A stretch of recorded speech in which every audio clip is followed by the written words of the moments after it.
Empires rise by conquering and exploiting weaker nations.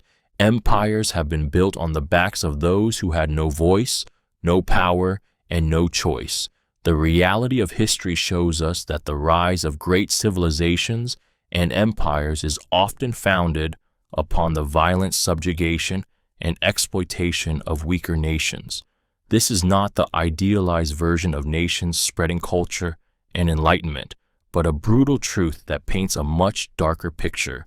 As empires expanded, they didn't simply discover new lands, they seized them, stripping them of resources, wealth, and life itself. The people in these conquered lands became nothing more than commodities, labor, lives, and dignity used to fuel the ambitions of their conquerors. The very idea of empire was not to create, but to take. Land was stolen, cultures erased, and entire societies restructured for the benefit of a few. The wealth accumulated through violence and oppression flowed back to the heart of the empire, where it was used to further the cycles of exploitation, creating a deadly loop of greed and suffering. This story is as old as civilization itself. From the ancient empires of Rome and Greece to the more modern conquests of European powers, the story remains the same. The brutality of empire building has always involved the systematic destruction of weaker nations. Even today, in various forms, the exploitation continues, often masked in the language of progress and development. But the ugly truth is clear. Empires are born from bloodshed, and their prosperity comes at the cost of others' lives.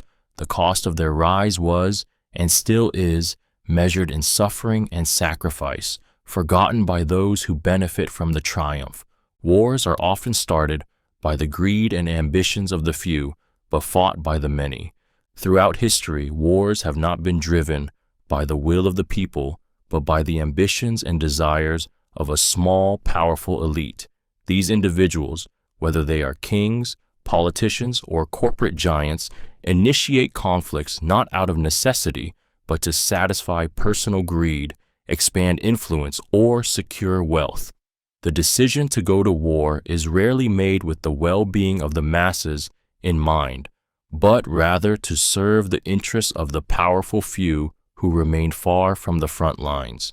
When these wars break out, it is not the elite who suffer, but the common soldiers and civilians, those who have no say in the matter. The true cost of war is paid by the many who are sent to fight in foreign lands, endure unimaginable horrors, and return home broken, while the leaders who set the war in motion often remain untouched by the human toll they've caused. Families are shattered, lives are lost, and entire generations are scarred, all for the ego and ambition of those who stand to gain from the chaos.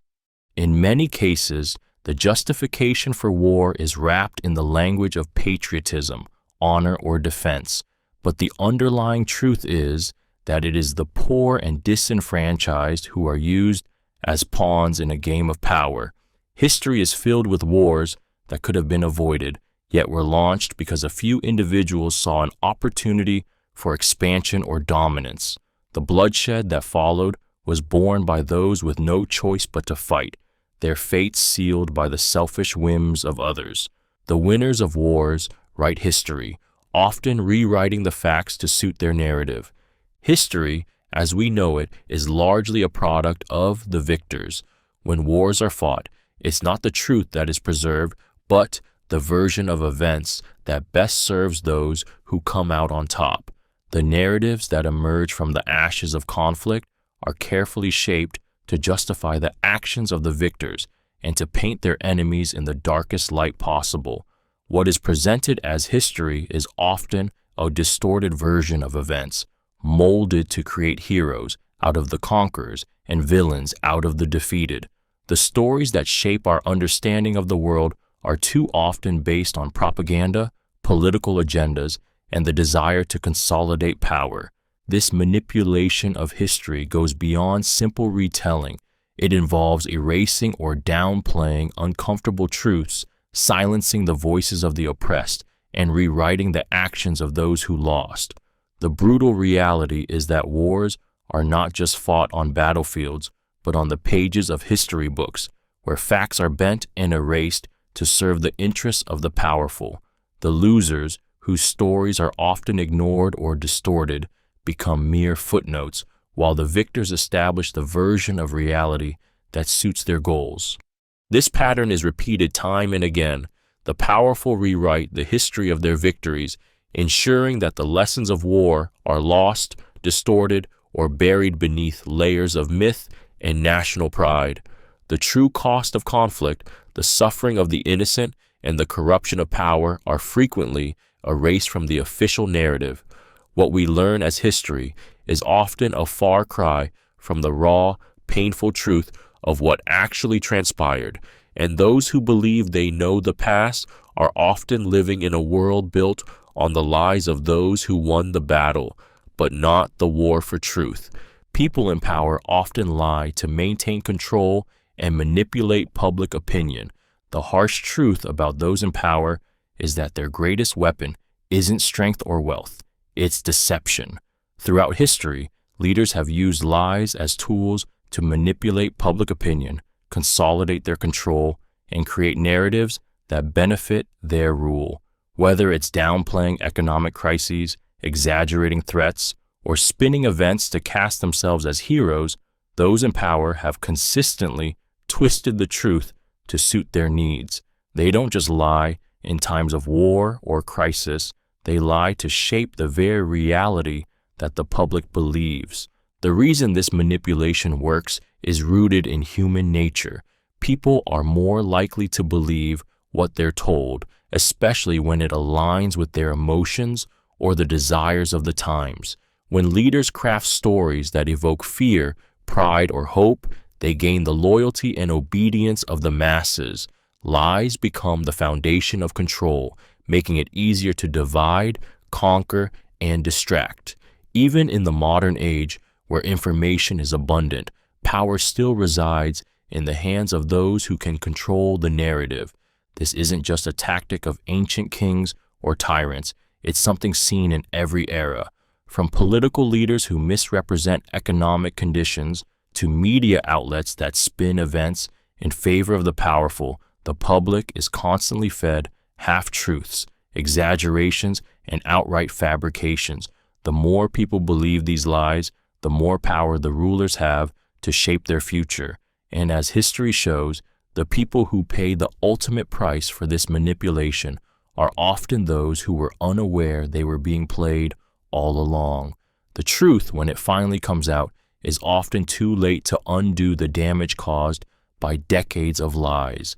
The greatest tragedies in history are often ignored by the masses until it's too late. History has a cruel way of ignoring the suffering of those in the moment, only to recognize it when the damage is irreversible. The most devastating tragedies, genocides, wars, and cultural annihilations are often met with apathy or denial until the consequences become so overwhelming that they can no longer be ignored. Whether it's the rise of authoritarian regimes, the persecution of entire groups, or the destruction of civilizations, people rarely act in time to prevent the worst from happening.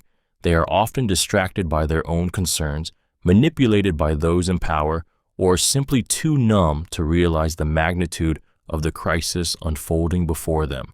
The tragic truth is that when these horrors begin, they are frequently small, insidious, and seem isolated, too far removed from the lives of the masses for immediate concern. Leaders may spin these tragedies as exaggerated fears or conspiracies, making it easy for the public to dismiss them as nothing more than rumors. It's only when the violence escalates and the true scale of the destruction becomes undeniable that people begin to recognize the catastrophe, and by then, it's often too late to stop it. The masses only begin to mourn when they are forced to confront the aftermath, but by then, millions may have already paid the price. These tragedies teach us a brutal lesson. Silence, indifference, and inaction are often as dangerous as the atrocities themselves. The history of human suffering shows us that ignoring the warning signs, dismissing the cries of the oppressed, and failing to act when the signs are clear are some of the deadliest mistakes a society can make. No society is immune from corruption, no matter how idealistic its foundation. At the heart of every great society, there are often lofty ideals, visions of fairness, equality, and justice. Yet no matter how noble the beginning, corruption inevitably creeps in. The harsh reality is that power, once attained, has a corrosive effect on even the most idealistic systems. What begins as a movement for equality can quickly transform into a mechanism of control and exploitation, with the very people who once fought for justice becoming the oppressors. This isn't an anomaly, it's an inherent flaw in human nature. No matter how pure the founding ideals, the systems put in place to uphold them are vulnerable to manipulation, greed, and self-interest. History is filled with examples of societies that fell victim to corruption despite their high-minded ideals. The French Revolution, which began with cries for liberty and equality, gave rise to the Reign of Terror, where power was seized and the very ideals that sparked the revolution were betrayed.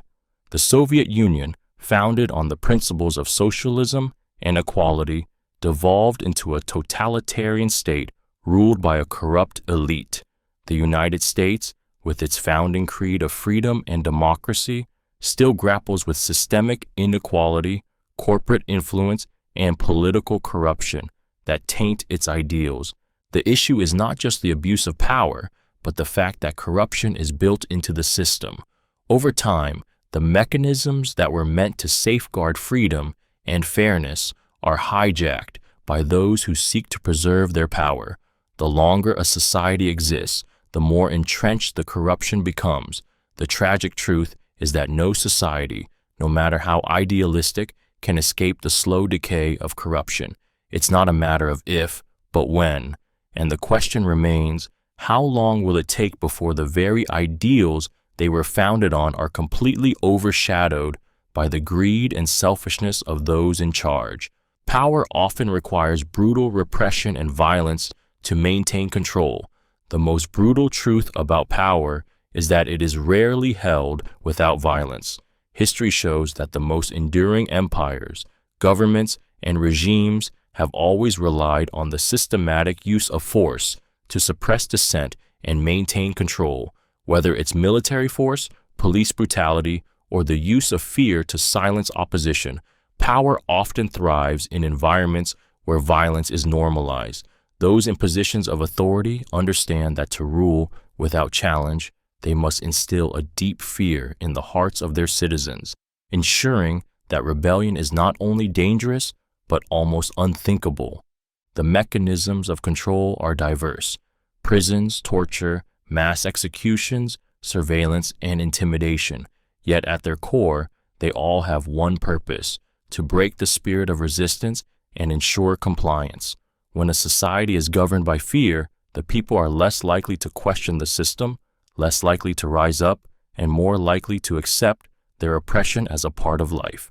This brutal form of control has been a cornerstone of many of history's most notorious regimes, from dictatorships to totalitarian states, where the right to speak freely or act independently is crushed beneath the weight of violence. This reality isn't confined to the pages of history books. The legacy of brutal repression is still felt today in places where the powerful continue to use violence as a means of silencing opposition. In these situations, power isn't just about authority. It's about the ability to destroy anyone who dares to challenge it. The fear that comes with this violence ensures the survival of the powerful, but at an unimaginable human cost. Those who live under such regimes often find themselves in a constant struggle for survival, their freedom stripped away, their voices drowned out by the oppressive force of the state. Slavery was a global institution, not just one limited to the Americas. Slavery, as we know it, is often seen through the lens of the transatlantic slave trade, where millions of Africans were forcibly transported to the Americas. but this is only one chapter in the long, grim history of human enslavement. Slavery was a global institution, existing across continents and throughout centuries, long before and after the Atlantic slave trade. It wasn't confined to one region or time period. Slavery was a common practice that permeated societies all over the world. In ancient civilizations, including Greece, Rome, and Egypt, slavery was fundamental to the economy and daily life. Across the Middle East, Asia, and Africa, the exploitation of human beings was entrenched in social, political, and economic systems. The Islamic world, for instance, had its own extensive networks of slave trade that spanned Africa, Europe, and Asia for centuries. Similarly, in the Indian subcontinent, slavery existed for millennia, with both domestic servitude and large-scale labor exploitation. In Europe, the Roman Empire's use of slaves for everything from military labor to entertainment became an essential part of its power and influence. The horrifying truth is that slavery was not some isolated, regional atrocity, but a widespread global institution. It shaped economies, forged empires, and cemented the status quo of many societies. It was never a simple case of one group oppressing another. It was a complex, multifaceted system of exploitation that existed on every continent, often supported by cultural, religious, and economic justifications. The impact of slavery stretches far beyond the Americas, affecting every corner of the globe in ways we are still grappling with today. The legacy of this global institution continues to affect our world, as many of its wounds have never fully healed. Human history is largely written by those who have controlled knowledge and information. The painful truth is that the story of humanity has never been fully told by the people who lived it, but by those who had the power to control what was said, taught, and recorded. Those who have controlled knowledge, whether through religion, government, or wealth, have shaped the narrative of history to serve their interests. The ruling classes, the elites, and the powerful institutions have always been the ones with the pen, deciding which stories get told and which are erased. The truth, especially when it challenges the status quo, is often suppressed, rewritten, or ignored entirely. In the past, this control over information was literal. Monarchs and priests hoarded knowledge, keeping it hidden from the masses to maintain their power. In more recent times, governments and corporations use media, education, and technology to shape public perception, ensuring that their version of events becomes the accepted reality. The result is that the history we learn is not a complete or unbiased account, but a carefully curated selection of facts and stories designed to uphold the power structures in place. The lives, struggles, and triumphs of those on the margins are often forgotten or distorted because they never had the means to tell their own stories. The oppressed, the voiceless, and the powerless are written out of history, and in their place are the narratives of the victors, those who could afford to write, publish, and teach their version of events. This is why history, as it is commonly taught, often feels incomplete, misleading, or even false. It's the result of centuries of control over what we know and how we perceive the past. And until we begin to question this control, we remain bound to the stories of those who shaped our history for their own gain.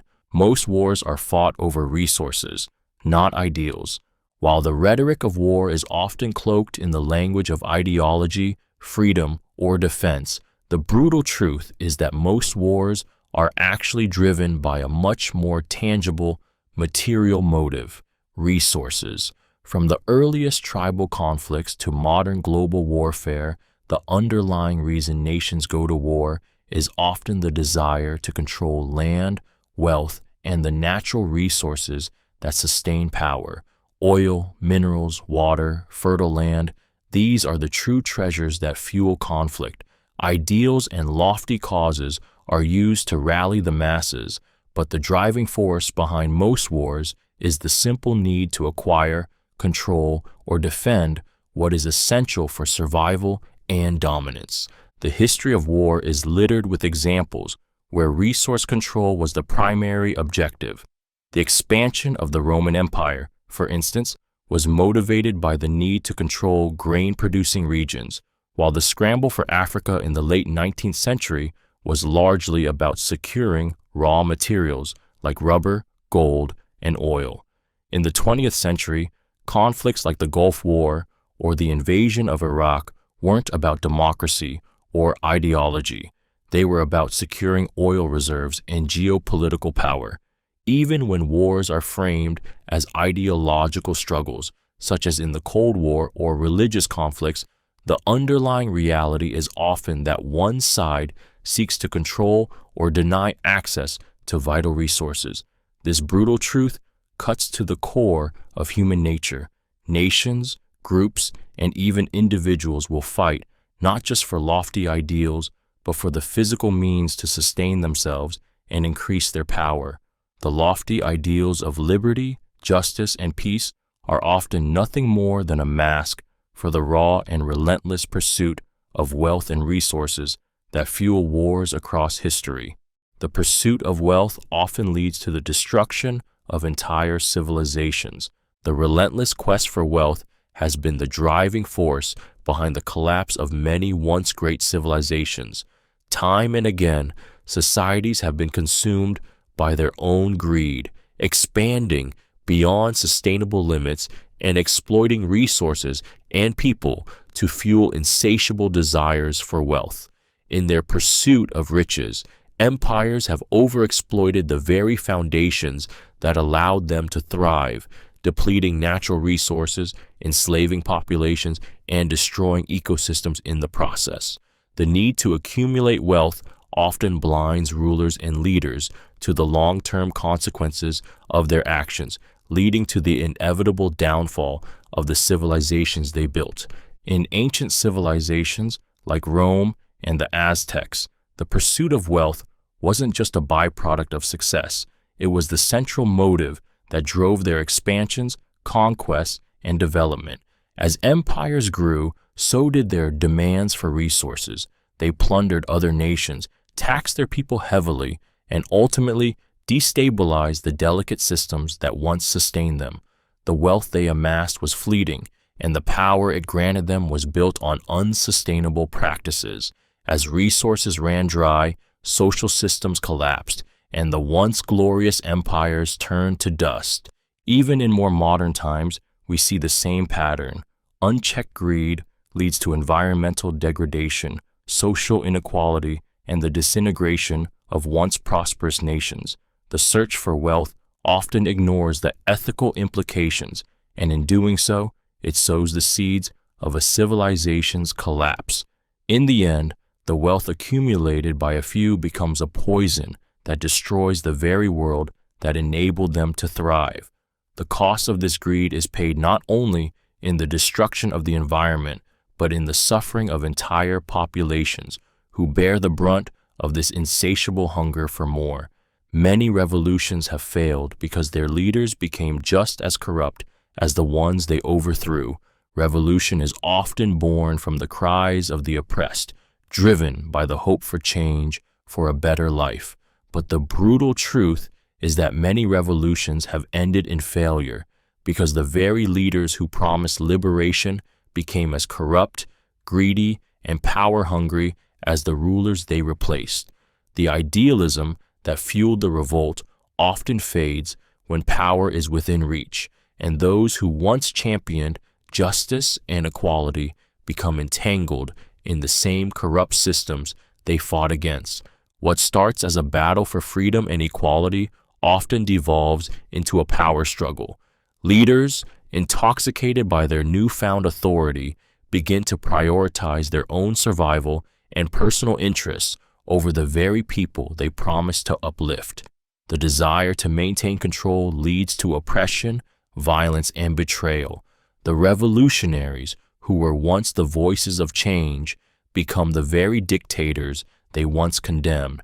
The history of revolutions is littered with the wreckage of failed promises. Leaders like Lenin, who promised a utopian vision of equality, and Napoleon, who rose from the ashes of the French Revolution to crown himself emperor, show how revolutions can lose their way. The quest for power corrupts even the most idealistic, and once in control, they often justify their actions by the very same means they once opposed: violence, censorship, and the subjugation of the people. The bitter lesson here is that the pursuit of power can change anyone. Revolution is a double-edged sword. What begins as a fight for justice often ends in a mirror image of the tyranny that came before it. The masses are easily manipulated by fear, propaganda, and promises of security. The stark reality of human nature is that fear is one of the most potent tools for controlling large groups of people. Throughout history, the masses have been manipulated into submission by exploiting their deepest anxieties and insecurities. Leaders, whether tyrants, politicians, or corporations, understand that fear breeds obedience. By amplifying perceived threats, they create an environment of constant danger, convincing the public that only they can provide safety and security. In this atmosphere, people are willing to sacrifice their freedoms, their morals, and their very humanity for the false promise of protection. Propaganda plays a key role in this manipulation, shaping public opinion through carefully crafted messages that exploit fear. Governments and powerful institutions use media, speeches, and even entertainment to spread ideologies that distort reality, making it seem as though external forces are a constant threat. In times of crisis or instability, this fear is magnified and becomes a tool to rally people under the banner of a leader or an ideology. At the core of this manipulation lies the promise of security.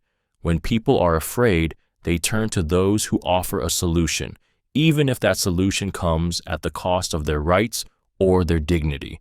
The masses are led to believe that their survival depends on following orders, silencing dissent, and trusting in a system that may be fundamentally flawed or even oppressive.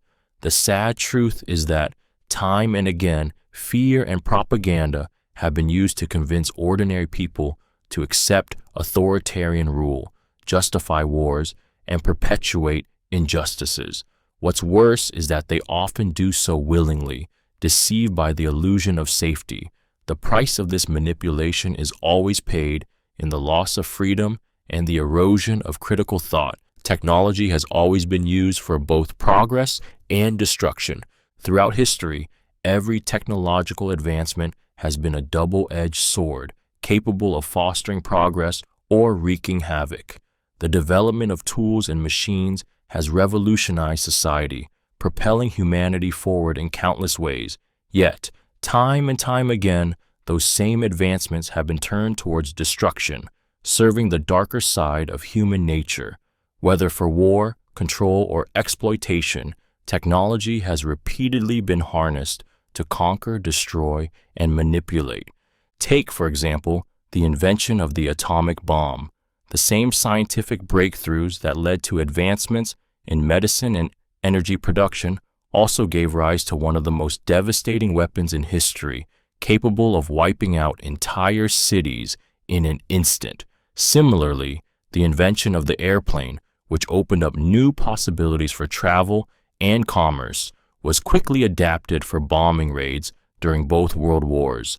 The internet, which connects billions of people and enables the spread of knowledge, is also a breeding ground for cyber warfare, surveillance, and propaganda. This pattern is not new. The ancient wheel, which facilitated trade and transportation, was just as often used for the chariot of war. The printing press, which spread knowledge and literacy, was also used to print propaganda and incite conflict. The gunpowder that fueled the Industrial Revolution also fueled the bloodshed of countless battles. The truth is that technology is never inherently good or bad. It is a tool. Its impact is shaped by those who wield it. Whether it advances humanity or brings it to the brink of destruction depends on how it is used. Technology, in all its forms, carries the potential for both creation and devastation, and history shows that humanity has often leaned toward the latter when the stakes of power, war, or survival are high. Wars do not end with the signing of a peace treaty. Their consequences can last generations. The idea that war ends once a peace treaty is signed is a comforting illusion. In reality, the aftermath of war stretches far beyond the ink on paper, with consequences that echo for generations. Even when the official fighting stops, the wounds inflicted by war, both physical and psychological, remain deeply embedded within societies. The destruction of infrastructure, the loss of lives, and the breakdown of social systems are scars that take decades, if not centuries, to heal. For those who survive the fighting, the trauma lingers in their memories, often passed down to their children and grandchildren. The generational impact of war is profound, as entire communities are torn apart, family structures are disrupted, and the very fabric of society is frayed. The scars of war are not just visible in the rubble of cities or the bodies of soldiers. They are woven into the psyche of the people who lived through it, shaping their beliefs, fears, and behaviors for years to come. Economically, the costs of war are staggering. Resources are drained, infrastructure is shattered, and economies are often left in ruins. Reconstruction may be promised, but it is never fully achieved without deep social and economic pain.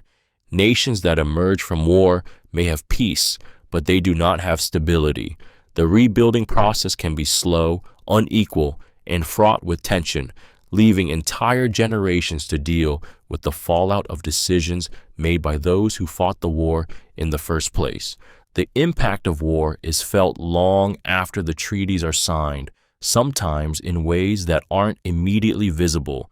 It isn't just the physical destruction that persists, but the emotional, psychological, and social wounds that continue to define and reshape societies long after the fighting stops. Human rights are often sacrificed in the name of national interest. The chilling truth is that human rights are frequently trampled underfoot when the national interest is at stake. Time and again, governments have justified the denial of basic freedoms, dignity, and justice for their citizens in the name of security, economic gain, or political power. Whether it's the suppression of dissent, the exploitation of minorities, or the violation of individual freedoms, the principle of human rights often takes a back seat when the pursuit of national interest is deemed more important. Throughout history, nations have used the rhetoric of greater good to justify actions that strip people of their rights. Dictatorships and democracies alike have ignored or outright violated human rights in the name of national security. From the internment of Japanese Americans during World War II to the widespread surveillance and imprisonment of dissenters in authoritarian regimes, the cost of protecting the nation has often been paid by the very people the government claims to protect. The global war on terror is a modern example where human rights abuses such as torture, indefinite detention, and extraordinary rendition were justified as necessary measures to safeguard national security. In times of crisis, governments exploit fear, painting human rights as a luxury that must be sacrificed for the survival of the nation. The sad reality is that national interest is often defined by those in power, who are more focused on maintaining control than ensuring the well-being of the people. In these situations, human rights are not considered a universal moral principle, but a negotiable asset, and the people suffer for it.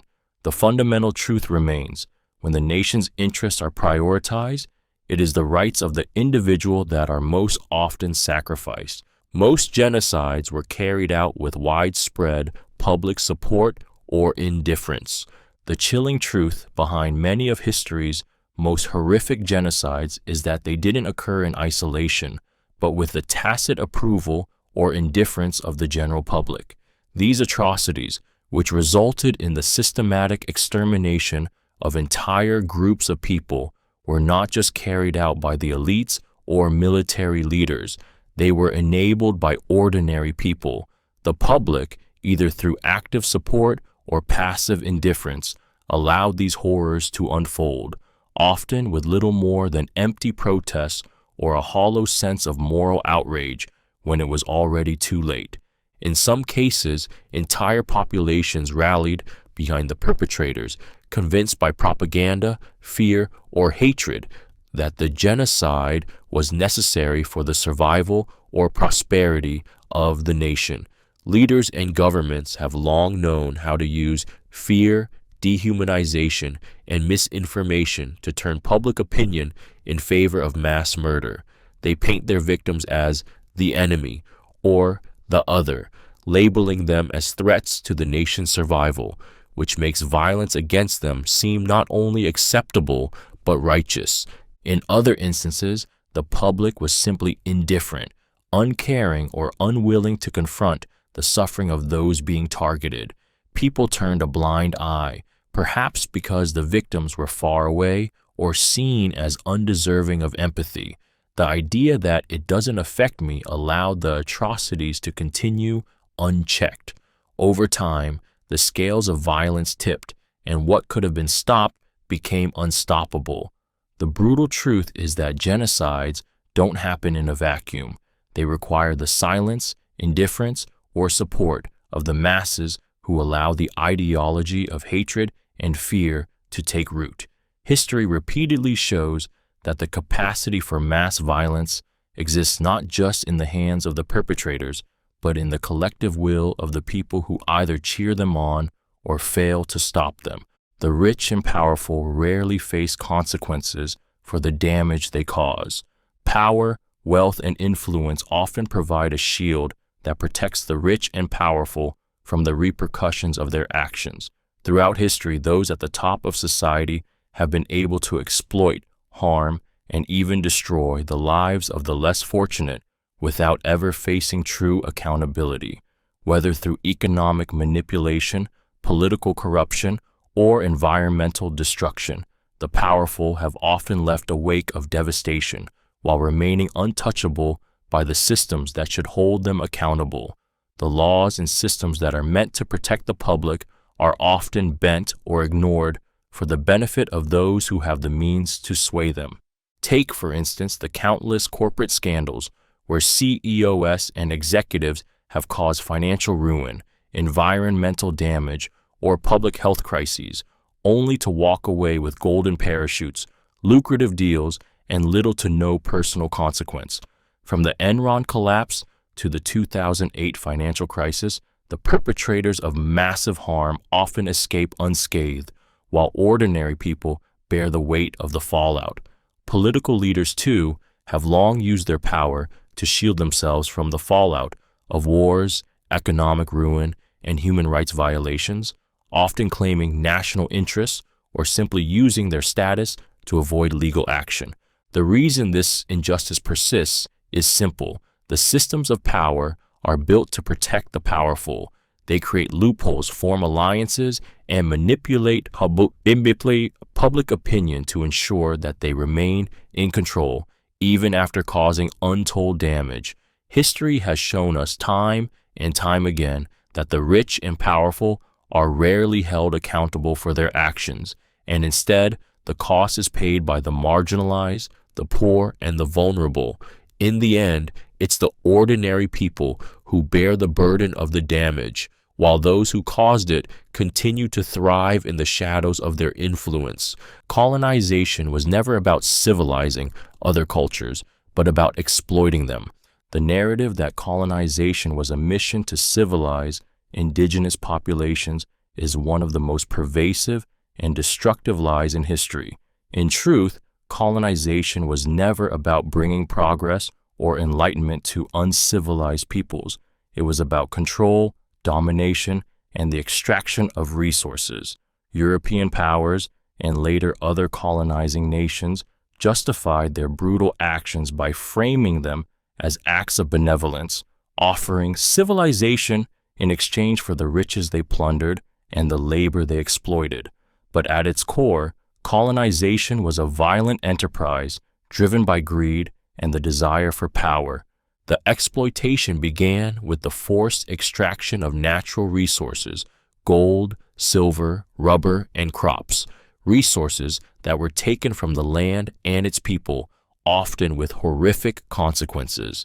Indigenous populations were enslaved, their cultures dismantled, their lands stolen, and their systems of governance replaced by foreign authorities who imposed new economic systems that served only their colonial masters. Far from offering a chance for development, colonization systematically destroyed existing societies, replacing them with oppressive structures that prioritized the wealth and needs of the colonizers, not the welfare of the people who had lived on that land for centuries. In many cases, the so-called civilizing mission wasn't about improving the lives of the indigenous peoples, but about bending them to the will of the colonizers, forcing them into labor for the benefit of foreign markets. Language, religion, and education were tools used to further entrench the system of exploitation. Indigenous traditions were viewed as primitive, their knowledge devalued in favor of foreign ideologies designed to maintain the colonial grip. The myth of colonization as a benevolent force for good has persisted, but the truth is brutal. It was about power, profit, and the relentless exploitation of cultures and peoples for the gain of a few. Much of history's greatest art was created under oppressive regimes. The stark reality of art is that much of history's most celebrated works were born from the most oppressive of environments. Greatness in the world of creativity often came at a price paid by those who lived under brutal, tyrannical regimes. Whether it was under monarchies, dictatorships, or autocratic regimes, many artists were forced to create under immense pressure, not just from political forces, but from the weight of fear, censorship, and surveillance. The irony lies in the fact that these very oppressive systems, which sought to control and suppress expression, inadvertently gave birth to some of the most powerful and revolutionary art in history. Take, for example, the works of painters like Picasso and Goya, who created some of their most iconic pieces while living under the shadow of war, political turmoil, and dictatorship. The darkness of their times fueled the depth and intensity of their art, creating pieces that would resonate for centuries. Or consider the writers and poets who thrived under oppressive regimes like Dostoevsky in Tsarist Russia or Solzhenitsyn in Soviet Russia, whose works were both a reflection of and a rebellion against the regimes they lived under. In these environments, art becomes both an act of survival and a form of resistance. When freedom of speech and expression are stripped away, artists find other ways to communicate, often embedding messages of defiance, hope, and human suffering in their work. Art becomes the last vestige of resistance, a way to speak truth to power when direct confrontation is too dangerous. The paradox is that while these regimes sought to silence voices, they unknowingly gave rise to masterpieces that would challenge and endure long after their fall. The more you learn about history, the more you realize that humanity is often doomed to repeat its mistakes. The brutal reality of studying history is the harsh realization that despite all our advances, humanity seems trapped in a cycle of its own failures. As we look back on the countless empires that rose and fell, the wars fought over the same resources, the revolutions sparked by the same injustices, we see a pattern that suggests we are not learning from the past, but merely repeating it. Every time we think we've moved past the mistakes of our ancestors, new generations rise to make the same errors, often with catastrophic consequences. From economic collapses to civil rights struggles, history teaches us that the same forces of greed, ignorance, and fear keep resurfacing. We think that because we have more knowledge, technology, or awareness, we can avoid the mistakes of the past. But time and again, we see that human nature doesn't change. The powerful still oppress the weak, the fearful still embrace destructive ideologies, and the cycle of war and violence continues. We often convince ourselves that we are somehow above the mistakes of past generations, only to find ourselves falling into the same traps. The lesson here is not that we are ignorant, but that there's a deeper, darker force within us, the same fears, ambitions, and prejudices that leads us to repeat history's most tragic mistakes. The more we study the past, the more we realize the horrifying truth. No matter how many lessons we learn, no matter how many times we vow, never again, humanity seems doomed to make the same missteps. The pattern of repetition is not a failure of knowledge, but a failure of will. We know the path to destruction. We just keep walking it. Women's contributions to history were systematically erased or minimized. Throughout history, women have been key players in shaping society, driving progress, and creating change.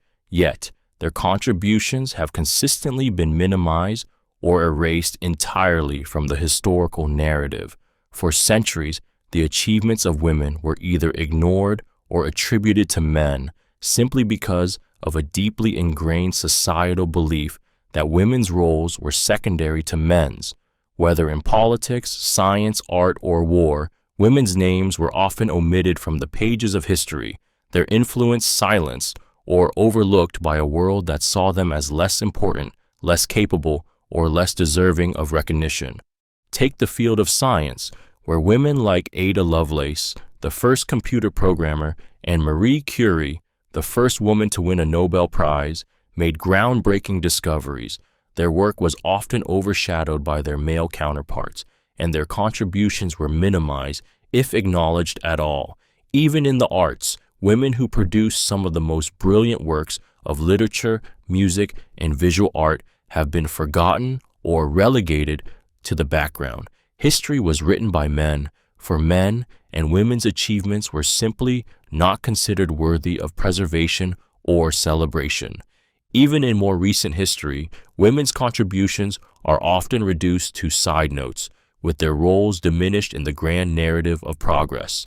The suffragist movement, for example, is often framed as a minor part of the larger picture of social reform, despite the fact that it was a critical turning point in the fight for human rights. The tragic truth is that women's voices were intentionally silenced, their legacies obscured by a patriarchal system that deemed their contributions unimportant. It wasn't just a matter of oversight, it was a deliberate act of erasure. This pattern continues today in many areas, but as more people become aware of the forgotten women who shaped our world, their stories are beginning to rise to the surface, demanding the recognition they have long been denied. The most influential historical figures were often the most ruthless. The men and women who shaped the course of history are often held up as icons of greatness, admired for their vision, ambition, and leadership. Yet behind their influence, many of the most iconic figures were also among the most ruthless. They understood that true power could not be attained without sacrificing the lives, rights, and well-being of others. These figures didn't rise to prominence through kindness, fairness, or moral integrity, but through calculated cruelty, manipulation, and the willingness to destroy anything or anyone that stood in their way. From conquerors like Genghis Khan and Alexander the Great, whose empires were built on the bloodshed of entire civilizations, to political leaders like Stalin and Mao, whose purges and policies led to the suffering and death of millions, the pattern is clear. The ruthlessness of these leaders was central to their ability to control and dominate. These figures were willing to go to unimaginable lengths, whether through war, oppression, or betrayal, to secure their place in history. They didn't hesitate to kill, deceive, or betray their closest allies if it meant consolidating their power or achieving their goals. What often gets overlooked in the glorification of these figures is the human cost of their actions. The legacies of many powerful leaders are stained with blood, their triumphs often built on the backs of the vulnerable and the innocent. the fear they instilled in their enemies, the manipulation they employed, and the destruction they wrought on entire populations were all tools they used to ensure that history remembered their names. These ruthless acts, while contributing to their influence, also serve as a grim reminder that power, in its purest form, is often achieved through unspeakable means. Economic inequality has been a consistent cause of social unrest and revolutions. The bitter truth is that economic inequality has always been a breeding ground for social unrest and revolution. Across history, societies where the gap between the rich and the poor widens have seen the greatest levels of instability, rebellion, and upheaval. When the majority of a population struggles to survive while a small elite hoards wealth and power, resentment festers, and the pressure eventually boils over. It is in these unequal systems that revolutions are born, not out of abstract political ideals, but out of the raw, desperate desire for fairness, dignity, and a better life. From the French Revolution, where starving peasants rose against the aristocracy, to the Russian Revolution, where workers and soldiers overthrew the Tsarist regime, the pattern is clear. Extreme economic disparity is a catalyst for social change. The rich, insulated from the daily struggles of the poor, often refuse to acknowledge the growing discontent until it erupts into violence. The suffering of the masses is seen as a mere byproduct of an unjust system that has evolved over centuries, but the resulting rebellions are a force that cannot be ignored. This inequality doesn't only trigger revolutions in the traditional sense, it creates instability in more subtle ways too. Protests, strikes, civil unrest, and even the rise of extremist ideologies can be traced back to economic divides. In modern times, where wealth inequality is growing at an alarming rate, the same dynamics that led to revolutions in the past are setting the stage for future unrest. Economic inequality doesn't just breed frustration, it creates the perfect storm for change, one that those in power are often too blinded by privilege to prevent until it's too late. Human nature is inherently selfish, and most societies are built on this fact. At the core of human existence lies an uncomfortable truth. We are, by nature, selfish creatures. The impulse to prioritize one's own survival, well-being, and desires is ingrained in us. This self-centered instinct isn't just a flaw, it is a survival mechanism that has been hardwired into our DNA over millennia. And the societies we create, they often reflect this deep-seated selfishness. From the earliest tribal communities to the complex modern nations we inhabit today, most social structures are built upon the foundation of self-interest, either through direct gain or the illusion of mutual benefit. From a young age, humans are taught to compete for resources, whether it's food, status, or power. Social hierarchies are formed around these principles, with those at the top often exploiting those below them. In most systems, the individual is expected to contribute to the collective good, but that good is often defined and shaped by the powerful, who maintain control through manipulation, wealth, and influence. Beneath the surface of social harmony lies an unspoken truth. Societies function because the selfish nature of individuals is channeled into systems of exchange, competition, and control. This isn't necessarily wrong, it's just the way we are wired. Whether it's the pursuit of wealth, the hunger for power, or the drive to secure one's own legacy, selfishness manifests in every aspect of human life. Governments, corporations, and even social movements operate on the assumption that people will act in their own best interests, sometimes at the expense of others. The brutal truth is that altruism, while noble, is often the exception, not the rule. The most successful societies are those that learn how to harness this selfish nature for the benefit of the few, while convincing the many that their self-interest is aligned with the greater good. Revolutions are often co-opted by those who were once the target of the revolutionaries. Revolutions are born from the frustration of the oppressed, from the cries of those who have suffered under the weight of inequality, injustice, and corruption.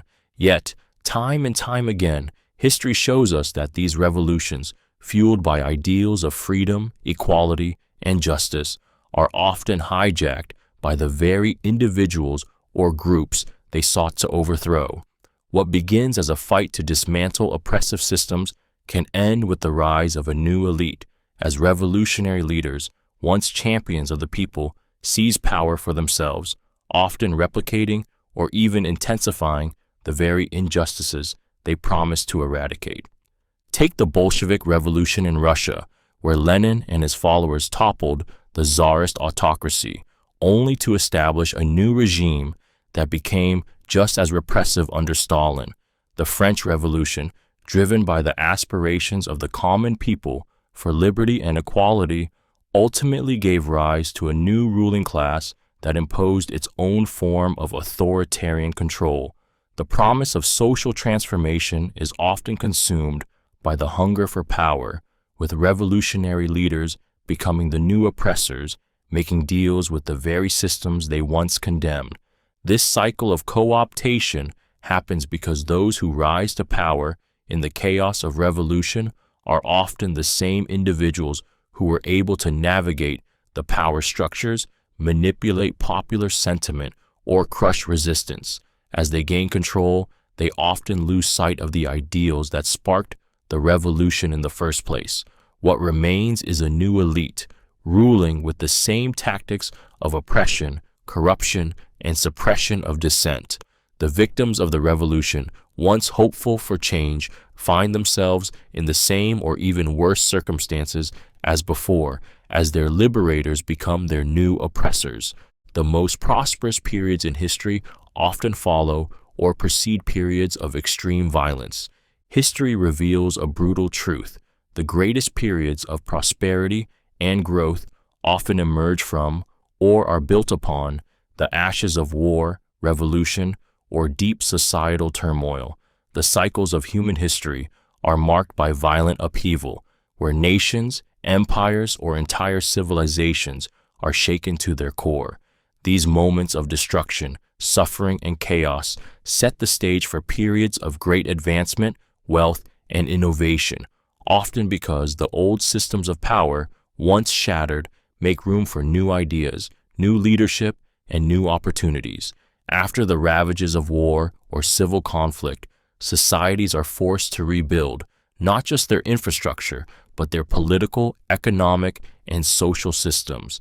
In these moments of crisis, new systems emerge, sometimes more efficient, more inclusive, or more innovative than the ones that were destroyed. For instance, after the devastation of World War II, the global order shifted drastically, leading to unprecedented economic growth, particularly in Europe and the United States. The post-war period saw the creation of new institutions like the United Nations and the European Union, and technological advances that transform industries worldwide. Similarly, the upheaval of the Industrial Revolution, though it began with widespread suffering, also set the foundation for modern economies, new technologies, and immense wealth. And in the aftermath of revolutions, whether political or social, new ideologies and structures often arise that drive long-lasting economic growth and cultural advancement. But the pattern is undeniable.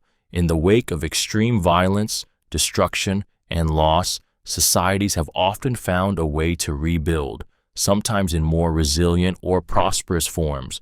While the cost of such transformation is tragically high, the legacy of these violent periods often lays the foundation for an era of advancement that would otherwise have been impossible.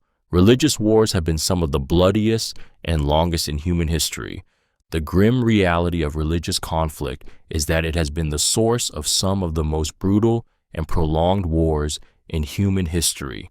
Far from being isolated incidents, these wars often span generations, ravaging entire civilizations and leaving deep, lasting scars. The tragic irony is that what began as a pursuit of faith or the defense of belief often escalated into violent bloodshed, where the lines between devotion and hatred blurred beyond recognition. From the Crusades, where Christian armies waged wars in the name of God, to the sectarian violence between Catholics and Protestants during the Reformation, religious wars have always been marked by unimaginable brutality. These conflicts were not merely battles for territory or resources, but were framed as existential struggles for the soul of humanity. It was a battle not just for power, but for the very essence of belief, where the justification for atrocities was often rooted in the conviction that one's faith was the only true path to salvation. These wars have been fueled by the manipulation of religion for political and territorial gain. Leaders invoke divine will to rally followers, turning religious groups against each other, perpetuating cycles of violence, and sowing deep divisions that lasted long after the fighting ceased. Even today, the echoes of these ancient religious wars persist in modern-day conflicts, where religious identity and political power remain inextricably linked. The toll on human life was staggering, and yet the lesson remains unlearned. Religion, in its darkest form, has often been weaponized, transforming spiritual devotion into justification for mass destruction and decades of bloodshed. Many of the greatest civilizations were built on the backs of slaves and forced labor. And the monumental achievements of the world's greatest civilizations, from the grandeur of ancient Egypt to the wealth of the Roman Empire, were not simply the result of ingenuity, innovation, or the brilliance of their leaders. Beneath these empires' shining facades lay the brutal reality of human exploitation. The labor that built these societies was not the product of free men and women pursuing their ambitions, but of slaves and forced laborers who had no choice but to work under violent oppression. These civilizations flourished because they relied on the exploitation of those at the very bottom, whose names were rarely recorded in the history books and whose suffering was never fully acknowledged. In Egypt, vast monuments like the pyramids were constructed by slaves, prisoners of war, and conscripted laborers who worked under horrific conditions, often until they dropped dead from exhaustion. The Roman Empire expanded its reach, not only by military conquest, but also by enslaving millions of people from conquered territories, using them to fuel the empire's economy and infrastructure. And even in the so-called golden ages of Europe and the Americas, vast fortunes were made through the blood, sweat, and lives of those who were forced into servitude, whether through the transatlantic slave trade or the brutal systems of indentured servitude that powered industries. These empires didn't just prosper because of their military might or cultural advances. They thrived because they enslaved the bodies of the oppressed and built their wealth off their suffering. The wealth of these civilizations, which is often celebrated as a symbol of human progress, is stained with the blood of those who had no voice, no rights, and no future beyond their forced labor. The legacy of these ancient and modern empires is that they were not born from equality or freedom, but from the exploitation of the powerless for the benefit of the powerful. Historical progress is rarely linear. Setbacks are often more common than advancement. The idea that history follows a steady path of progress is a comforting myth. In reality, human history is marked by a series of stops, starts, and painful regressions. For every step forward, there often comes a painful step back. We like to think of civilization advancing toward enlightenment, with each generation building on the last. But history shows us that progress is rarely linear.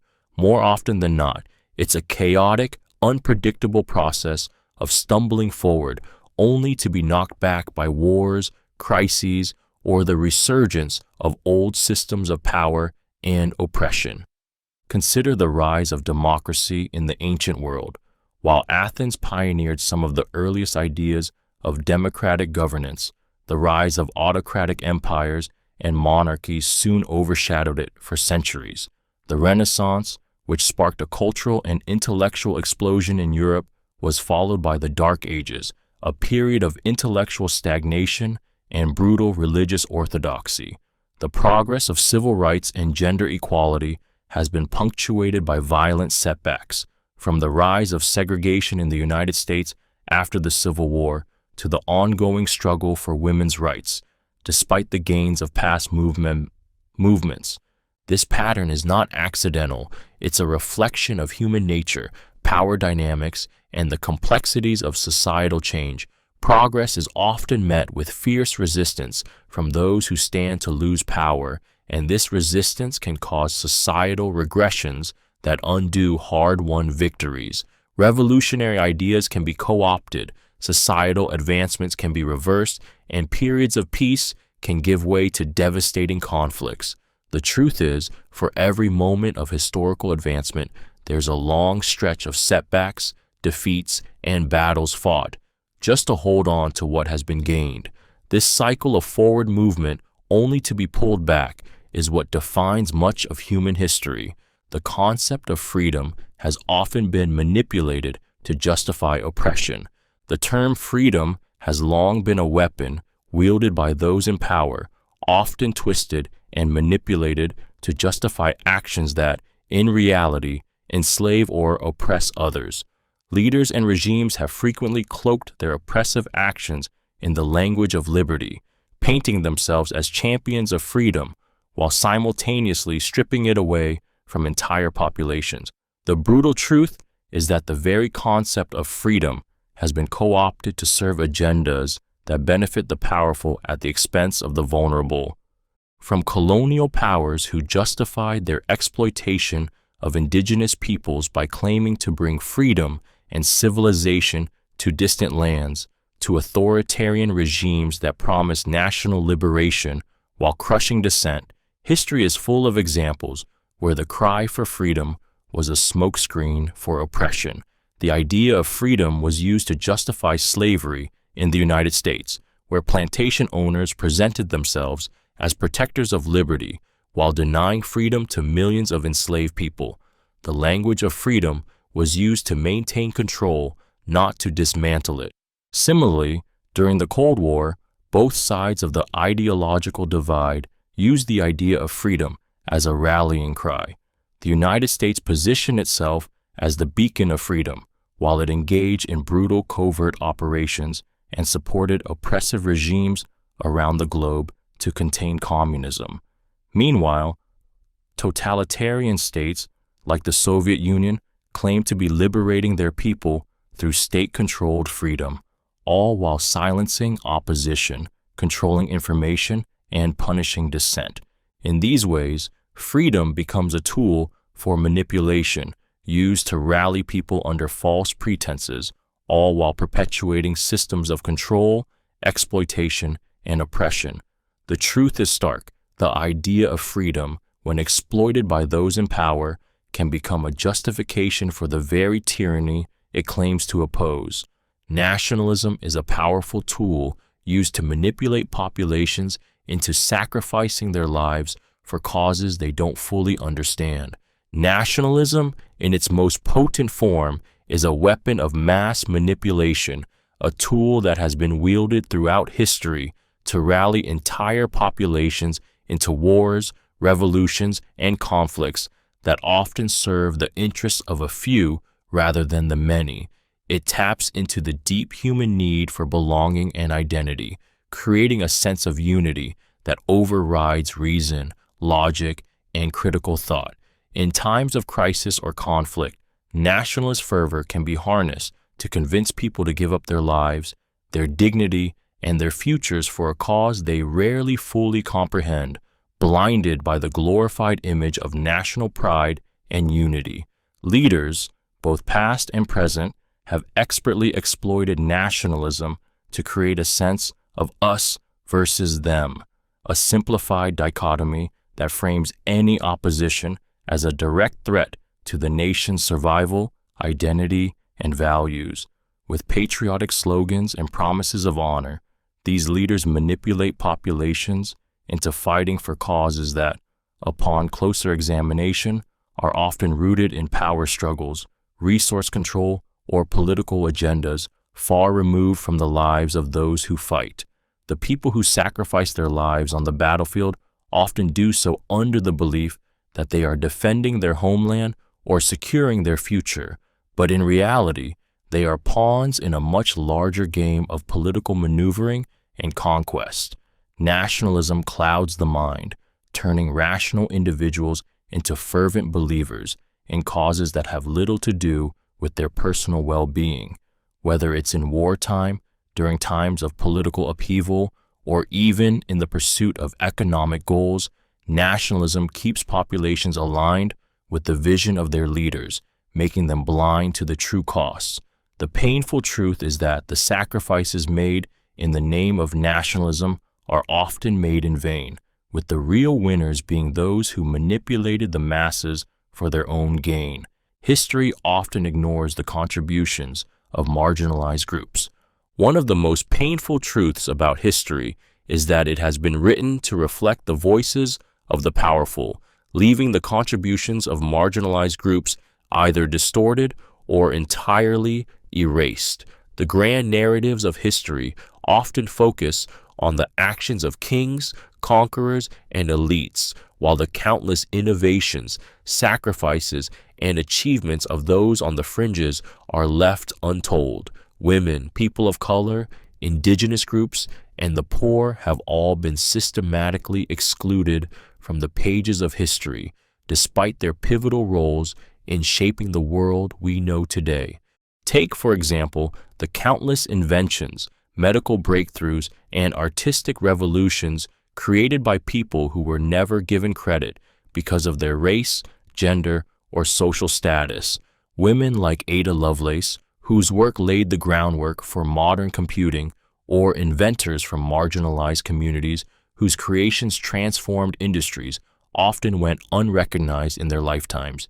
Even during times of major social movements like the civil rights movement or the labor movements, it's often the faces of the leaders, usually men from privileged backgrounds, that are remembered, while the grassroots efforts of countless individuals who fought and bled for change are buried in history's shadows.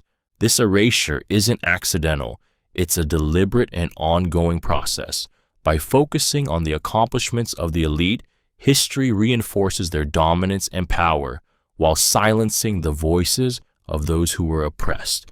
This distortion of history robs us of a full understanding of our past and the immense contributions made by those who were marginalized.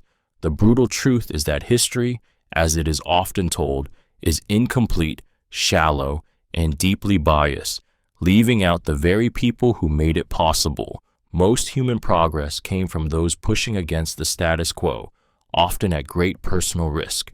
History's greatest advancements were not born from consensus or comfort. They were forged by individuals who had the courage to challenge the established norms, often at the cost of their own safety, reputation, and well-being. These were the rebels, the outsiders, the visionaries who dared to ask why when everyone else simply accepted the way things were. They were the ones who saw the cracks in the system, and instead of conforming, they pushed, pulled, and fought to widen those cracks until they broke open completely. Progress was not a gift handed down by the powerful. It was a hard-won battle fought by those willing to risk everything for change. Think of the great scientific discoveries. Galileo defied the church and risked his life to champion the heliocentric model, while Charles Darwin's theory of evolution challenged the very foundations of religion and science. Think of the civil rights leaders like Martin Luther King Jr., who risked his life and ultimately lost it in the fight for equality in America. Women like Rosa Parks and Susan B. Anthony, who broke the chains of societal expectations, not just for themselves, but for generations of women to come. In all these cases, progress didn't come from those who played by the rules, but from those who rejected them, defied the power structures, and faced unimaginable personal costs in the process. The painful truth is that societal change rarely comes easily, and it is often met with fierce opposition from those who stand to lose power. The ones who dare to challenge the status quo often find themselves vilified, ostracized, or worse. But their efforts, though misunderstood in their time, are the very reason we can look back and say that progress was made. It's those who dare to disrupt the system, who risk it all for an idea, that shape the course of history. The abuse of power is a constant throughout history, regardless of the form of government. No matter how noble the ideals behind a government or regime, history consistently reveals a brutal truth. Power corrupts, and those who hold it often exploit it for personal gain. Whether in monarchies, democracies, or authoritarian regimes, the abuse of power remains an unshakable constant. In every form of governance, the temptation to use authority for control, wealth, and influence has led to the suffering of countless individuals. It's not the system itself that guarantees fairness or justice, but the nature of those who hold power within it. Even in systems that claim to be democratic, where power is theoretically held by the people, the abuse of power remains prevalent. Elected officials, who are supposed to represent the will of the masses, often use their positions to serve their own interests, whether through corruption, manipulation, or cronyism. Political systems that promise equality and justice have historically been subverted by the very individuals placed in charge, who exploit the system to maintain their power, undermine opposition, and prioritize their personal or party agendas over the welfare of the people. Monarchies and dictatorships are often seen as the most blatant examples of power abuse, but the mechanisms are not so different in other forms of governance. Even in societies that have championed freedom and equality, powerful figures have used their authority to enrich themselves, suppress dissent, and marginalize vulnerable groups. The abuse of power is not confined to any one form of government. It's a reflection of human nature itself, revealing the dark side of leadership that often emerges when there are no checks and balances to hold it in check. The cycle of power and abuse continues, unbroken, throughout history. The mass media has always been used to control narratives and shape public opinion. The undeniable truth is that the mass media, in all its forms, has long been used as a tool of control, manipulation, and influence. From the earliest days of printing presses to modern-day social media platforms, those in power have harnessed the media's vast reach to shape the way people think, feel, and act. It is not simply about sharing information. It's about controlling which information is shared, how it's framed, and whose voices are amplified. The narratives we are fed, the stories we are told, and the opinions we hold are often carefully crafted by those who have the means to influence what we see and hear. Whether through news outlets, entertainment, or advertisements, the media has been employed to push specific agendas, sway public opinion, and build ideologies that serve those in control. Political leaders, corporations, and other powerful entities have used the media to create narratives that align with their interests, suppress dissent, and manufacture consent. It is through the media that wars have been justified, leaders have been glorified, and movements have been suppressed. The masses, without realizing it, have been manipulated into adopting the views and opinions of those who shape the narrative. In times of crisis, the media becomes even more powerful, spinning fear, shaping emotions, and diverting attention from uncomfortable truths.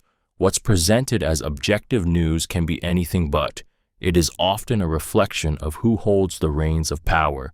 History is full of examples where the media was used to craft false realities, manipulate the public into supporting wars, and even pacify entire populations.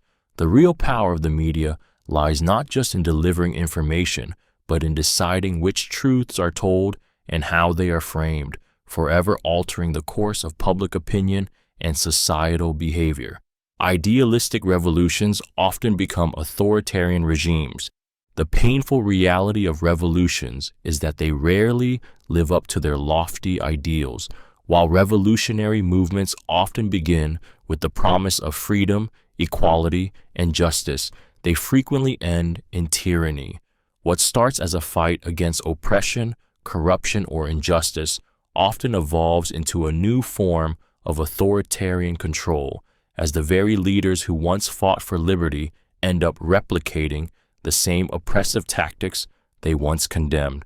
The drive for power, combined with the need to maintain control and security, often leads revolutionaries to sacrifice their original principles in favor of strict governance, censorship, and even violence. The French Revolution is a prime example. Initially sparked by the desire to overthrow an unjust monarchy, it quickly spiraled into the Reign of Terror, where the revolutionary leaders became the very despots they had sought to replace. Similarly, the Bolshevik Revolution in Russia began with the promise of a classless society, only to give rise to Joseph Stalin's brutal dictatorship. In both cases, idealism gave way to authoritarianism, as those in power believed that harsh, centralized control was necessary to protect the revolution and its gains. This pattern is not unique to the past. Even in modern times, movements that claim to fight for freedom and equality often end up establishing regimes that suppress dissent, restrict freedoms, and concentrate power in the hands of a few. The brutal truth is that the very nature of power often corrupts the ideals that first inspired the revolution, leading to a cycle of revolution, oppression, and rebirth that is difficult to break. The desire for change, when combined with the chaos of upheaval, too often gives birth to a new form of tyranny that betrays the hopes of the people. Many of history's greatest leaders were responsible for atrocities. The image of the heroic leader is a deeply ingrained part of history, but the reality is often far darker. Some of the most revered figures in history, those who are celebrated for their vision, courage, and achievements, were also responsible for unimaginable atrocities. The brutal truth is that the rise of these leaders, the expansion of their empires, and the establishment of their legacies often came at a horrific cost to countless innocent lives. The same leaders who are praised for uniting nations, advancing civilizations, or securing peace frequently did so by committing acts of violence, oppression, and cruelty that have been buried or justified by the passage of time. Take Alexander the Great, whose conquest stretched from Greece to India, forever altering the course of history. His victories were marked by massacres, forced enslavements, and the destruction of entire cities. Or consider Napoleon Bonaparte, whose military genius reshaped Europe, yet whose wars of conquest caused the deaths of millions, from soldiers on the battlefield to civilians caught in the crossfire. Even in more modern history, figures like Winston Churchill, admired for his leadership during World War II, are criticized for their role in the Bengal famine, where millions died under British colonial rule, a tragedy largely ignored by those who hailed his wartime leadership. This dark side of leadership is often hidden behind the stories of triumph and glory. We celebrate these leaders for their ability to inspire and drive change, but we rarely confront the atrocities they committed to achieve those successes. The truth is that history's great leaders were often great not because of their moral integrity, but because they were willing to sacrifice the lives and well-being of countless others to achieve their goals. In the end, their legacies are stained by the bloodshed they cause, and the true cost of their success is rarely acknowledged by those who benefit from it. Great nations often rise and fall based on their ability to adapt to changing circumstances. The story of every great nation is ultimately a tale of adaptation, or the lack of it. Throughout history, empires, kingdoms, and powerful states have risen to prominence because they understood the need to evolve with the times. They adapted to technological advancements, shifting economic realities, and changing social dynamics. But the downfall of many great civilizations came when their leaders and institutions clung to outdated methods, unable or unwilling to change in the face of new challenges. The harsh reality is that nations that fail to adapt are doomed to fade into irrelevance, while those that can reinvent themselves continue to shape the future. The rise of the Roman Empire, for example, was fueled by its ability to assimilate new technologies, governance structures, and cultural influences, allowing it to dominate much of the ancient world. Yet, as Rome's leadership became increasingly rigid, it struggled to cope with the economic pressures of maintaining an empire, the rise of external threats, and internal divisions. The failure to adapt, coupled with corruption and stagnation, led to its eventual collapse. Similarly, the British Empire expanded across the globe, but its decline was set in motion as it failed to recognize the shifting global balance of power, the demands for independence, and the limitations of imperial rule in the modern age. Even in the modern era, the rise of superpowers like the United States and China is tied to their ability to adjust to changing technological, geopolitical, and economic landscapes. Nations that embrace change and innovation while also learning from their mistakes remain powerful and relevant. Those that resist or fail to evolve, however, become stagnant, weak, and ultimately vulnerable to collapse. The brutal truth is clear. Survival on the world stage requires constant adaptation, or else even the mightiest empires will be swept away by the tides of change. History shows that even the most powerful civilizations eventually crumble. The harsh truth is that no civilization, no matter how mighty or invincible it may seem in its prime, is immune to decline and collapse. History is littered with the remnants of once great empires, their monuments, cultures, and achievements now reduced to dust. The Roman Empire, the Mongol Empire, and even the once glorious British Empire, each was a towering force, yet each eventually fell, brought down by a complex mix of internal decay, external pressures, and the inevitable passage of time. At their height, these civilizations were seen as unshakable, their power and influence spreading across continents, shaping the course of history. Their rulers believed their dominance was eternal, their systems invulnerable. Yet it was precisely this sense of invincibility that led to their undoing. Corruption, economic mismanagement, overextension, and the erosion of social and political institutions often marked the beginning of their downfall. What once seemed like an unbreakable foundation turned fragile under the weight of its own excesses. Even today, we see the same patterns. The world's most powerful nations, empires, and corporations are at risk of falling prey to the same forces that brought down their predecessors. Economic inequality, environmental degradation, political polarization, and global tensions are all modern manifestations of the forces that led to the collapse of past civilizations. The story of history is not just about rise and triumph, but about inevitable decline. The painful truth is that all things, no matter how powerful or enduring they seem, are subject to decay. It is the harsh reality of history. Greatness is fleeting, and no civilization can withstand the relentless march of time and change forever. The inevitable fall serves as a stark reminder that power, wealth, and influence are not permanent, and the fate of every civilization, no matter how mighty, is ultimately sealed. Economic systems often benefit the rich at the expense of the poor. The brutal truth about most economic systems is that they are rigged to favor the wealthy, perpetuating inequality and ensuring that the rich grow richer while the poor remain trapped in cycles of poverty. Whether it's capitalism, socialism, or any other model, the core structure often hinges on the exploitation of the less fortunate.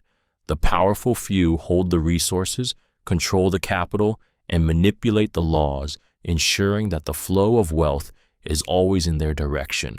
Meanwhile, the masses, who generate the labor, produce the goods, and create the value, see little of that wealth, struggling to survive on wages that barely cover their basic needs.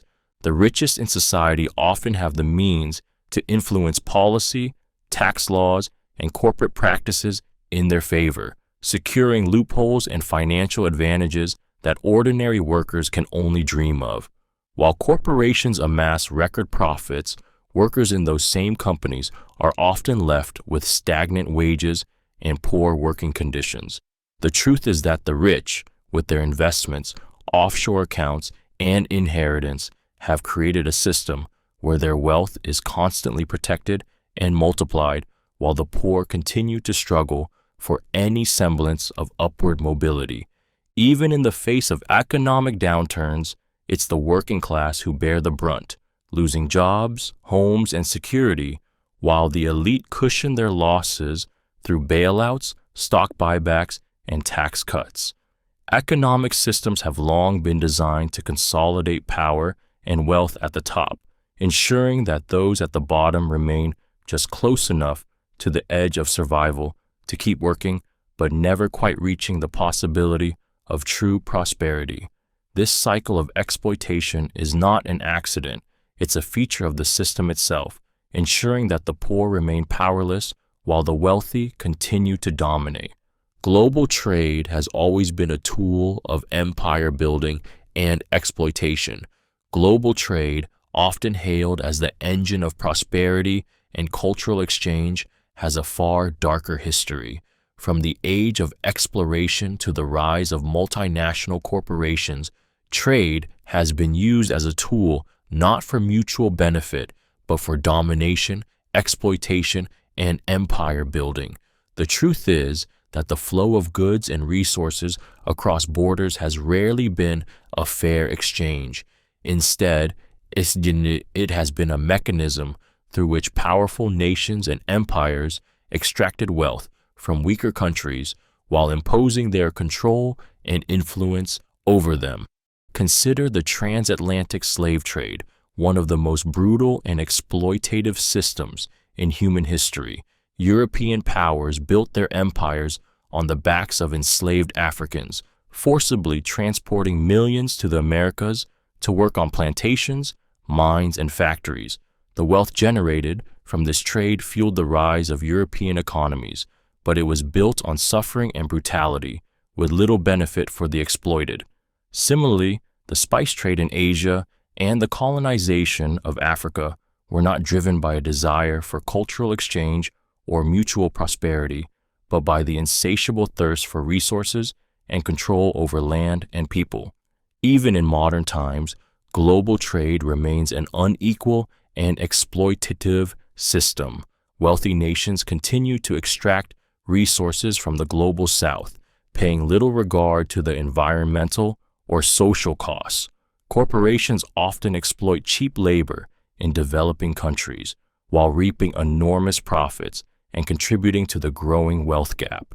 The so-called free market is, in many ways, a continuation of the same exploitative systems established centuries ago, where the rich and powerful benefit at the expense of the poor and marginalized. The dark truth is that global trade, while fostering growth and innovation for some, has always been a tool for empire building, inequality, and exploitation, where the cost of prosperity is often paid by the weakest and most vulnerable. Many technological advancements were first used for war and destruction. The progression of technology, for all its benefits, has often been shaped by humanity's darkest impulses, war and destruction. The harsh truth is that many of the greatest technological advancements in history were initially developed not to improve lives or advance civilization, but to gain a military advantage and inflict harm on others. The need for more efficient weapons, more destructive power, and better ways to control and subdue enemies has driven innovation for centuries. While these technologies eventually found peacetime applications, their first and most brutal use was on the battlefield. From the earliest days of human history, the invention of tools and weapons was tied to the desire for power and domination. The wheel, for example, was likely first used for chariots in battle. Gunpowder, discovered in China, was originally designed for explosives and firearms, changing the course of warfare forever. The atomic bomb, a pinnacle of scientific achievement, was developed with the singular goal of mass destruction during World War II. The innovations that followed, jet engines, radar, drones, and countless others, were originally created to gain superiority in war. Even in the modern era, technological advancements are often driven by military objectives. The Internet, one of the most transformative technologies in human history, was originally developed by the U.S. Department of Defense as a way to maintain communication during wartime. The same can be said for GPS technology, initially created for military navigation, but now used in everyday life for everything from driving directions to emergency services. The brutal irony is that while these technologies have undeniably improved human life, they were first honed in the fires of conflict and destruction. The progress we now celebrate was often built on the suffering and devastation of war, and as history shows, even the most innovative breakthroughs have a dual-edged legacy, one that carries with it the shadow of their origins in violence and destruction. The richest societies often grew wealthy through the exploitation of other nations. The uncomfortable truth is that much of the wealth and prosperity enjoyed by the world's richest societies has been built on the backs of other nations. Throughout history, the accumulation of wealth has rarely been a peaceful or fair process. Rather, it has been fueled by the exploitation of resources, labor, and entire populations of poorer, weaker nations.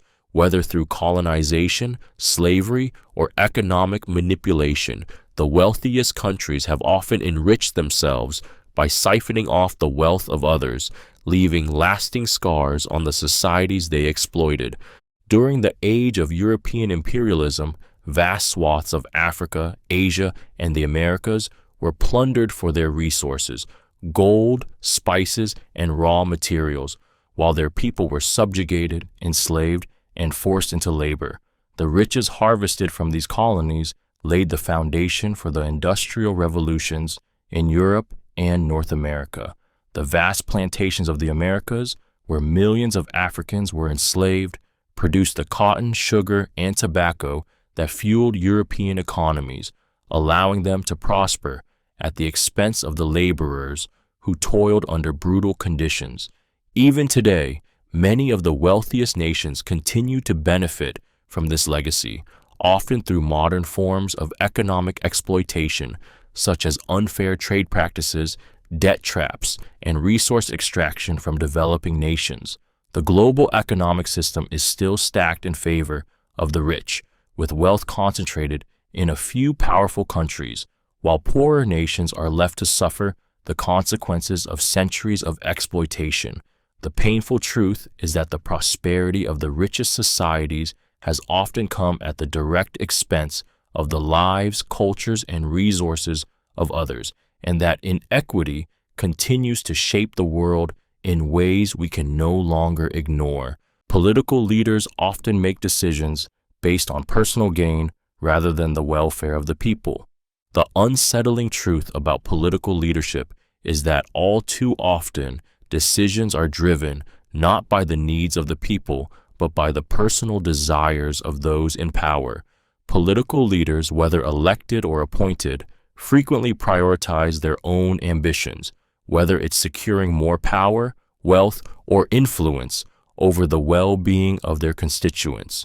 While they may present themselves as champions of the public good, the policies they enact often serve to further entrench their positions and benefit their personal interests or the interests of their financial backers.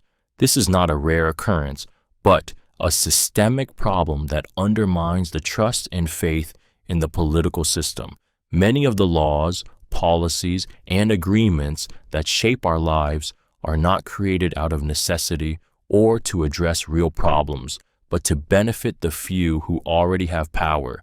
Political leaders often make decisions that line their own pockets or those of their allies, whether it's through lucrative corporate deals, favorable legislation, or insider trading. They may manipulate the system through gerrymandering, lobbying, or campaign donations to ensure they stay in office, while the actual needs of the people they represent go unmet. In moments of crisis, such as natural disasters or economic downturns, leaders may appear to act in the public's interest, but behind the scenes they often push policies that secure their personal or political advantage. The brutal truth is that most political systems have become playgrounds for the rich and powerful, where decisions are made to perpetuate their control rather than improve the lives of those who are struggling. The welfare of the people is often just a convenient tool to further the political ambitions of those who claim to serve them. The rise of fascism has always been linked to economic instability and fear. Fascism, as a political force, thrives in the soil of economic turmoil and societal fear. Time and again, history has shown that the rise of fascist movements is not just an ideological shift, but a response to crises, especially economic instability, social upheaval, and the fear of the unknown. When economies falter and people feel the ground beneath their feet shaking, they become more susceptible to extreme ideologies that promise strong leadership, stability, and a return to a perceived golden age. Fascist leaders seize on this fear, offering simple solutions to complex problems, blaming outsiders or undesirable groups, and promising national renewal at any cost. In the aftermath of World War I, Germany was crippled by economic ruin, hyperinflation, and the humiliating Treaty of Versailles. Amidst this chaos, Adolf Hitler and the Nazi Party capitalized on widespread frustration, fear, and desperation.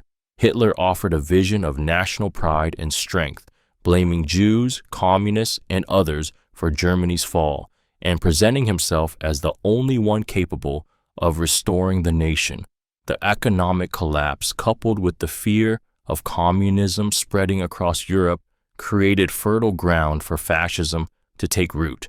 The same pattern emerged in Italy under Mussolini, where post-war economic distress and a fear of socialist revolutions made people desperate for a leader who promised order, stability, and national greatness. In modern times, the rise of far-right, fascist-leaning movements in many parts of the world often correlates with economic recession, rising unemployment, and the fear of losing national identity.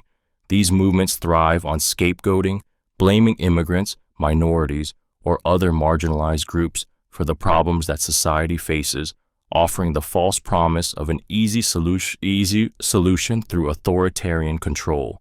The brutal truth is that fascism doesn't emerge from a place of strength or prosperity, but from the weakness and vulnerability of societies facing economic collapse and existential fear. In times of crisis, fear makes people more willing to accept authoritarianism, believing that it will restore order.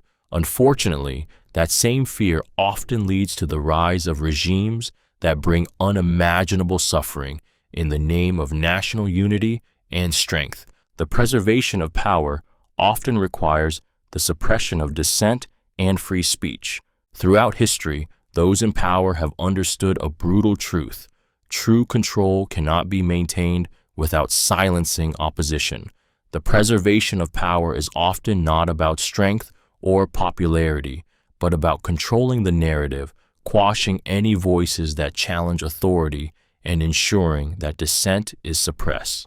Leaders, whether monarchs, dictators, or even elected officials, have long relied on censorship, intimidation, and persecution to keep their grip on power.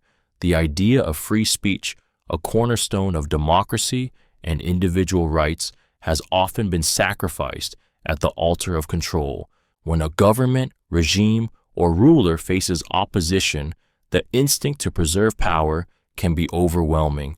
Dissent is portrayed as a threat, and those who speak out against the status quo are labeled as traitors, enemies, or destabilizing forces. From authoritarian regimes that imprison or execute critics to democratic systems that quietly erode civil liberties through surveillance and legislation. The suppression of free speech is a tool used by those in power to maintain dominance. The brutal truth is that for many regimes, freedom of expression is seen not as a right, but as a vulnerability to be eliminated. The silencing of dissent is often presented as a means of protecting the nation or society. Yet, the reality is far more sinister. When the voices of opposition are stifled, society loses its ability to critique and challenge the actions of its leaders. The powerful are free to operate without scrutiny, their abuses hidden behind a facade of unity and order. History has shown that the greatest injustices are often committed when dissenting voices are muted and when people are afraid to speak the truth. The preservation of power, in many cases, means the destruction of freedom itself. The poorest and most oppressed groups have historically borne the brunt of conflict. The stark and painful truth is that the poorest and most oppressed people have always been the ones to bear the greatest burden during times of conflict. Whether in war, revolution, or political upheaval, it is the vulnerable, the marginalized, and the disenfranchised who suffer the most. When conflicts arise, whether they are sparked by greed, ideology, or territorial disputes, it is these groups that are often thrust into the chaos, forced to endure the violence, displacement, and destruction that follow. In wars, it is the poor who are sent to fight on the front lines, often as cannon fodder for battles they don't understand, with little to gain and everything to lose. The rich and powerful who started the war remain far from the battlefield, untouched by the horrors that they've unleashed. Entire communities are displaced, their homes and lives destroyed, all in the name of power and profit. Refugees, often fleeing the very conflict that others have created, find themselves in a perpetual cycle of poverty and instability, their suffering compounded by the indifference of the global elite. Throughout history, the oppressed have been sacrificed for the ambitions of the powerful. When revolutions break out, it is the poor who rise up to challenge the status quo, but often the change they fight for is hijacked by those who were once their oppressors, leaving the oppressed to suffer all over again. From colonial wars to modern-day conflicts, the impact on the poor is devastating, and they are left to pick up the pieces of a world torn apart by forces beyond their control. The unfortunate reality is that the poorest have always borne the brunt of conflict, and in many cases, they pay the price for the ambitions of those in power. Historical progress is often driven by the suffering of the many, not the efforts of the few. The painful truth about the progress of human history is that it is rarely the result of noble efforts by a few visionary leaders, but rather the consequence of the widespread suffering of the many. Every significant shift, whether it's in society, politics, or economics, often comes after long periods of oppression, hardship, and sacrifice by the masses. While history celebrates the few who stand out as leaders or innovators, it is the collective pain and struggle of ordinary people that often triggers the need for change. From the labor movements that brought about workers' rights to the civil rights movements that fought for equality, progress was never easy or born out of convenience for those in power. Instead, it was driven by the relentless push of the oppressed, who had nothing left but their voices and bodies to demand change. These struggles, often ignored or repressed, created the conditions that forced the hand of the elites, compelling them to enact reforms not out of benevolence, but out of necessity to prevent further unrest or revolution. The truth is that throughout history, those who have been in power have rarely made sacrifices for the greater good. Instead, they've only been moved when the suffering of the masses reached a breaking point. Progress, in its truest form, is often built on the blood, sweat, and tears of those who have been silenced or exploited, and those who stand in power often only listen when the pain becomes so unbearable that it can no longer be ignored. The cost of progress is paid in human suffering, and it is the many who bear that cost, while the few take the credit. Some of the worst atrocities in history were committed in the name of progress.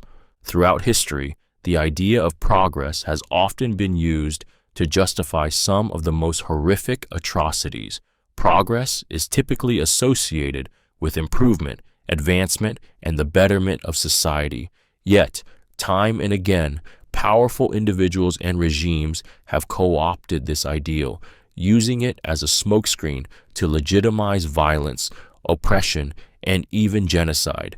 The pursuit of a better future has, in many cases, come at the cost of countless innocent lives, as those in power have justified brutal actions with the promise of an improved society. Take the colonization of entire continents, for example. European powers invaded, enslaved, and massacred indigenous populations in the name of civilizing them, bringing progress and enlightenment to what they deemed primitive cultures. The forced assimilation of indigenous peoples was framed as a noble mission, but it led to the decimation of entire civilizations, the loss of languages, cultures, and ways of life, and the exploitation of resources that benefited the colonizers. Similarly, the forced industrialization in the Soviet Union under Stalin was justified as a step toward a utopian society, but it resulted in mass starvation, forced labor camps, and the deaths of millions. In the 20th century, the eugenics movement, promoting the idea of a genetically superior society, led to sterilizations, forced euthanasia, and horrific atrocities carried out by Nazi Germany in the name of genetic purity and social progress. The very concept of improving humanity through science and rational thought became twisted into a justification for systematic murder and cruelty. The painful truth is that progress is a concept that can be distorted by those in power to serve their own agenda, and its pursuit can justify the most horrific acts. What is often sold to the public as a necessary step forward can be in reality a path of destruction, wiping out entire populations, cultures, and ways of life in the name of an imagined better world. People often repeat mistakes in the name of patriotism, blind loyalty, or fear.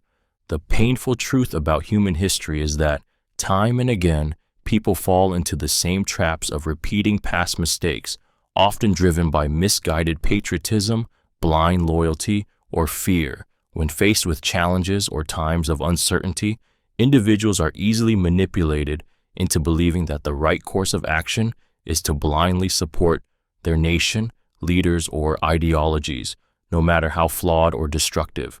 The narrative of patriotism is a powerful force, often used to rally people around causes that may not serve their best interests, or worse, lead them down a path of violence and suffering. Throughout history, citizens have followed their leaders into disastrous wars, economic collapses, and social upheavals, all in the name of national pride or loyalty. The intense emotion of patriotism can cloud judgment, making individuals believe that loyalty to the state is more important than critical thinking or moral integrity. People have marched off to battlefields not because they were convinced of the righteousness of the cause, but because they were conditioned to believe it was their duty to do so. The pressures of blind loyalty, whether to a leader, political party, or nation, have pushed societies into repeating costly mistakes without the to step back and question the true motives behind the actions. Fear, too, plays a major role in this cycle. When societies are gripped by fear, whether it's fear of an enemy, a perceived threat, or an uncertain future, rational thought often gives way to instinct. Leaders exploit this fear to stoke nationalistic fervor, convincing people that their survival depends on following blindly. It is in these moments of fear and loyalty that history's greatest mistakes are often made, mistakes that cost lives, destroy societies, and leave scars that last for generations. the concept of justice is often defined by those in power. The unsettling truth is that justice is rarely an impartial, universal principle. It is often molded and defined by those who hold power. What is considered just or fair is determined not by an objective standard, but by the interests and values of the elite who control the levers of society. The very concept of justice becomes a tool for the powerful, used to maintain their dominance while ensuring the status quo remains in their favor. Throughout history, laws and systems of justice have been constructed in ways that serve the ruling classes, while marginalizing or punishing those who threaten their position. In times of oppression, those in power have often framed their own actions as just, while casting resistance and dissent as criminal or immoral. The justice that is administered by courts, governments, and institutions is frequently skewed to protect the interests of the wealthy and influential, while the poor and disenfranchised are subjected to harsher punishment, less legal protection, and often outright exploitation. Take, for example, the history of colonialism, where the subjugation and exploitation of entire nations were justified through the concept of civilizing missions framed as acts of justice, or the modern-day criminal justice systems in many countries, where wealth, race, and power determine who receives fair treatment and who doesn't. The truth is that the definition of justice is fluid, shaped by the needs of those who have the most to lose or gain. What we accept as justice is often the product of manipulation and control, designed to benefit the few at the expense of the many. Governments will often prioritize their interests over the lives of their citizens.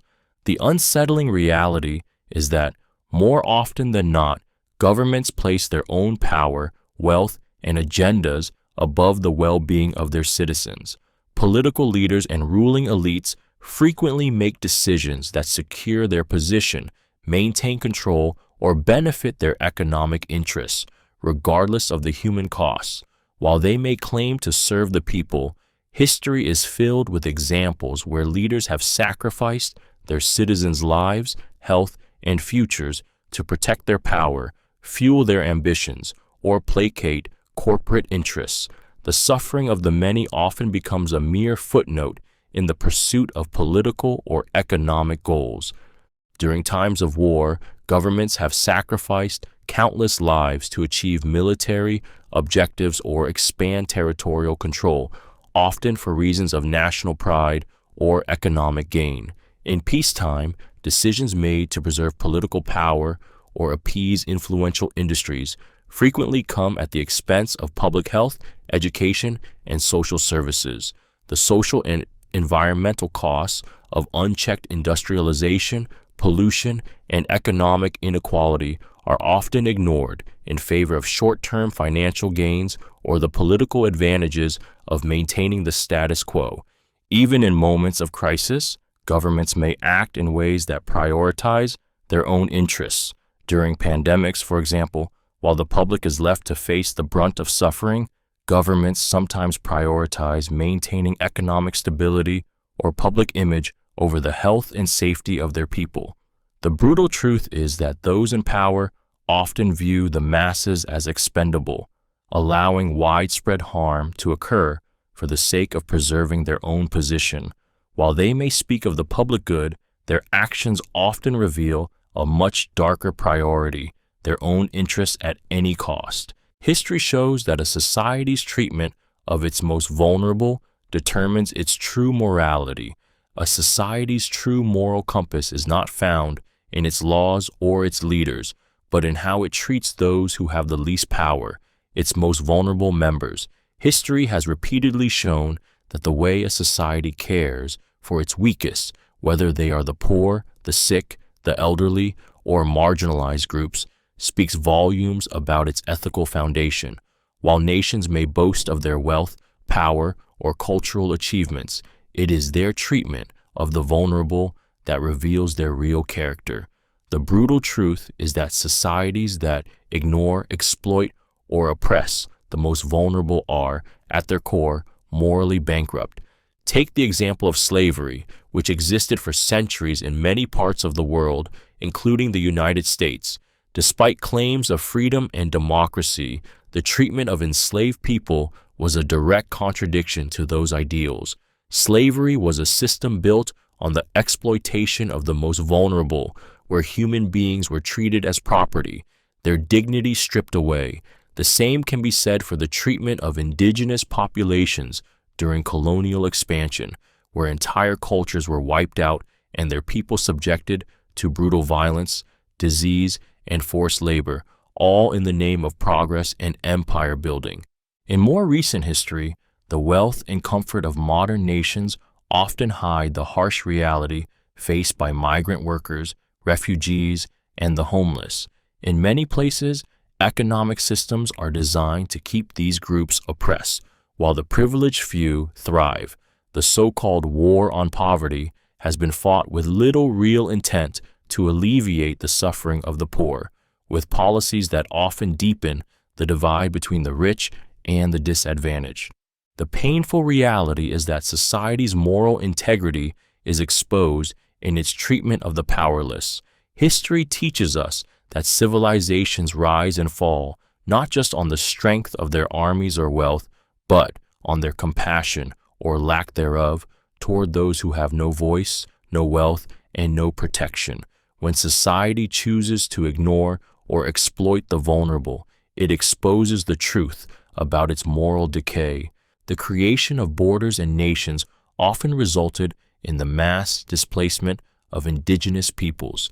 The establishment of borders and nations, often celebrated as milestones of progress and sovereignty, carries with it a brutal legacy of violence and displacement for indigenous peoples. Throughout history, the carving up of lands into political entities has rarely taken into account the existing communities that lived on those lands long before these borders were drawn. The creation of new nations has often been accompanied by the forced removal, displacement, and destruction of indigenous cultures and ways of life. These borders, often established without regard for the indigenous populations, have fragmented communities, separated families, and led to the loss of ancestral lands. Colonial powers were particularly notorious for drawing arbitrary borders across continents, dividing tribes, ethnic groups, and civilizations with no regard for their history, culture, or social structures. In Africa, for example, European colonial powers drew borders that disregarded the traditional territories of indigenous peoples, resulting in conflict and the forced migration of countless individuals. In the Americas, indigenous populations were pushed off their ancestral lands to make way for new colonies, settlers, and nations, often through violent means. The United States, for instance, forcibly relocated Native American tribes through the Indian Removal Act of 1830, leading to the death and suffering of thousands on the Trail of Tears. Even in modern times, the creation of borders continues to displace indigenous groups, whether through state-sponsored land grabs, infrastructure projects, or armed conflict. The indigenous peoples are often the first to suffer as the modern world draws its lines on a map. The truth is undeniable. The creation of nations and borders is not a neutral or innocent process, but one that has often been built on the backs of those who were already living in these regions, whose lives and cultures were disregarded or destroyed in the pursuit of political control. The future of humanity has often been sacrificed for short-term gains. The brutal truth is that throughout history, the pursuit of immediate profits, power, or advantage has repeatedly come at the expense of the long-term well-being of humanity. Whether driven by greed, political ambition, or the desire to maintain the status quo, short-term thinking has led to decisions that have compromised the future in ways that continue to haunt us. The environment, social progress, and even the stability of entire societies have all suffered because powerful individuals and institutions prioritize their immediate desires over the collective future. One glaring example of this is the relentless exploitation of the planet's natural resources. Fossil fuels, mined minerals, and unchecked industrial growth have driven economic booms, but at the cost of environmental degradation, climate change, and the destruction of ecosystems that future generations will depend on. While these industries brought immediate wealth and progress, they also sowed the seeds of a global crisis that we are only beginning to face today. Similarly, political leaders throughout history have made decisions in the heat of the moment that shape the world for the worse, from waging wars that leave countries torn apart to enacting policies that benefit the few while leaving the majority to suffer. These short-sighted decisions have eroded the potential for a more peaceful, sustainable, and equitable future. The most tragic part is that these sacrifices are often made in the name of national security, economic growth, or political stability, yet the consequences, wars, inequality, environmental collapse, are felt far beyond the original decision-makers.